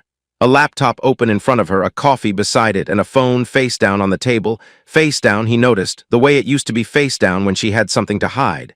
She looked different, not worse exactly, but diminished. The word that came to mind was muted, like a photograph that had been left in the sun too long and lost some of its saturation. She was thinner. The surgical tightness around her eyes had softened, either by design or by time's quiet insistence on having the last word. She was wearing jeans and a sweater, simple, unremarkable, the kind of clothes she would have called giving up 3 years ago. She hadn't seen him yet. He could leave. The thought arrived immediately, practically without drama. He could pick up his coffee, walk out, drive home, and this moment would be nothing. A near miss, a parallel line that almost intersected and didn't. But he didn't leave. Because some part of him, the part that had offered a bottle of Yukon Jack to a shivering girl on a bench 25 years ago, the part that couldn't walk away from someone who looked like they were sitting alone, kept him standing there. "Abby!" She looked up. The recognition landed in stages, surprise, then caution, then something more complicated. She closed the laptop halfway, the instinct of someone who protects her screens. "Aiden, hi. Hi." A pause, the coffee shop hummed around them, the espresso machine, the soft indie music, the murmur of other people's lives. "You look good," she said, and she meant it. He could hear it, the absence of performance, the flat honesty of someone who has spent 3 years learning the cost of pretending. "Thanks, you too," she smiled, a tired smile, the kind that acknowledges the politeness without believing it. "How's Maggie?" "Good, we have a daughter, Deborah Rose, 14 months. Something moved across Abby's face, not jealousy exactly. More like the shadow of a life she might have lived if she'd made different calculations on a different Tuesday afternoon. That's wonderful. Alex told me, he showed me pictures. He's a good kid. He doesn't call much, but he's a good kid. They stood there. Two people who had once shared a bed and a name and a son and a house and 22 years of ordinary, imperfect, irreplaceable life, standing in a Starbucks with nothing between them but a counter and the wreckage of choices made and consequences lived. "How's Mark?" Aiden asked, not cruelly. Gently even, the way you ask about something you already suspect the answer to. Abby's hand went to her coffee cup, rotated it a quarter turn, a stalling gesture. She stopped, started over. "He's busy with work. There's a new associate at the practice. She's very dedicated." Aiden heard it. The same tone she'd used at the courthouse 3 years ago when she'd said he's been busy and it's probably nothing. The same survival calculation behind the eyes. Assess the situation, find the spin, present the version that hurts the least. Mark was cheating. Of course he was. A man who pursues a married woman doesn't stop pursuing when the novelty of that particular transgression wears off. He just finds a new transgression. Abby had been the exciting secret. Now she was the known quantity. And somewhere in Buckhead, a young dental associate with fresh ambition and no history was becoming the next exciting secret, and the cycle was continuing the way cycles do, endlessly, predictably, with the mechanical indifference of a wheel that doesn't care what it crushes on its way around. Aiden felt it again. The pity. Not gloating, not satisfaction, not the vindicated triumph of a man who had been proven right. Just sadness. The ordinary human sadness of watching someone you once loved sitting alone in a coffee shop, pretending that her life was fine, using the same techniques she'd once used on him, but with nobody across the table who cared enough to see through them. "Take care of yourself, Abby." "You too, Aiden." He picked up his coffee, walked toward the door, and then stopped because there was one more thing, not revenge, not a parting shot, just a piece of truth that he owed to the 25-year-old version of the woman at the table, the one who'd stood on a train platform in a thin blue dress. "Abby," she looked up. "You were never the problem was the plan.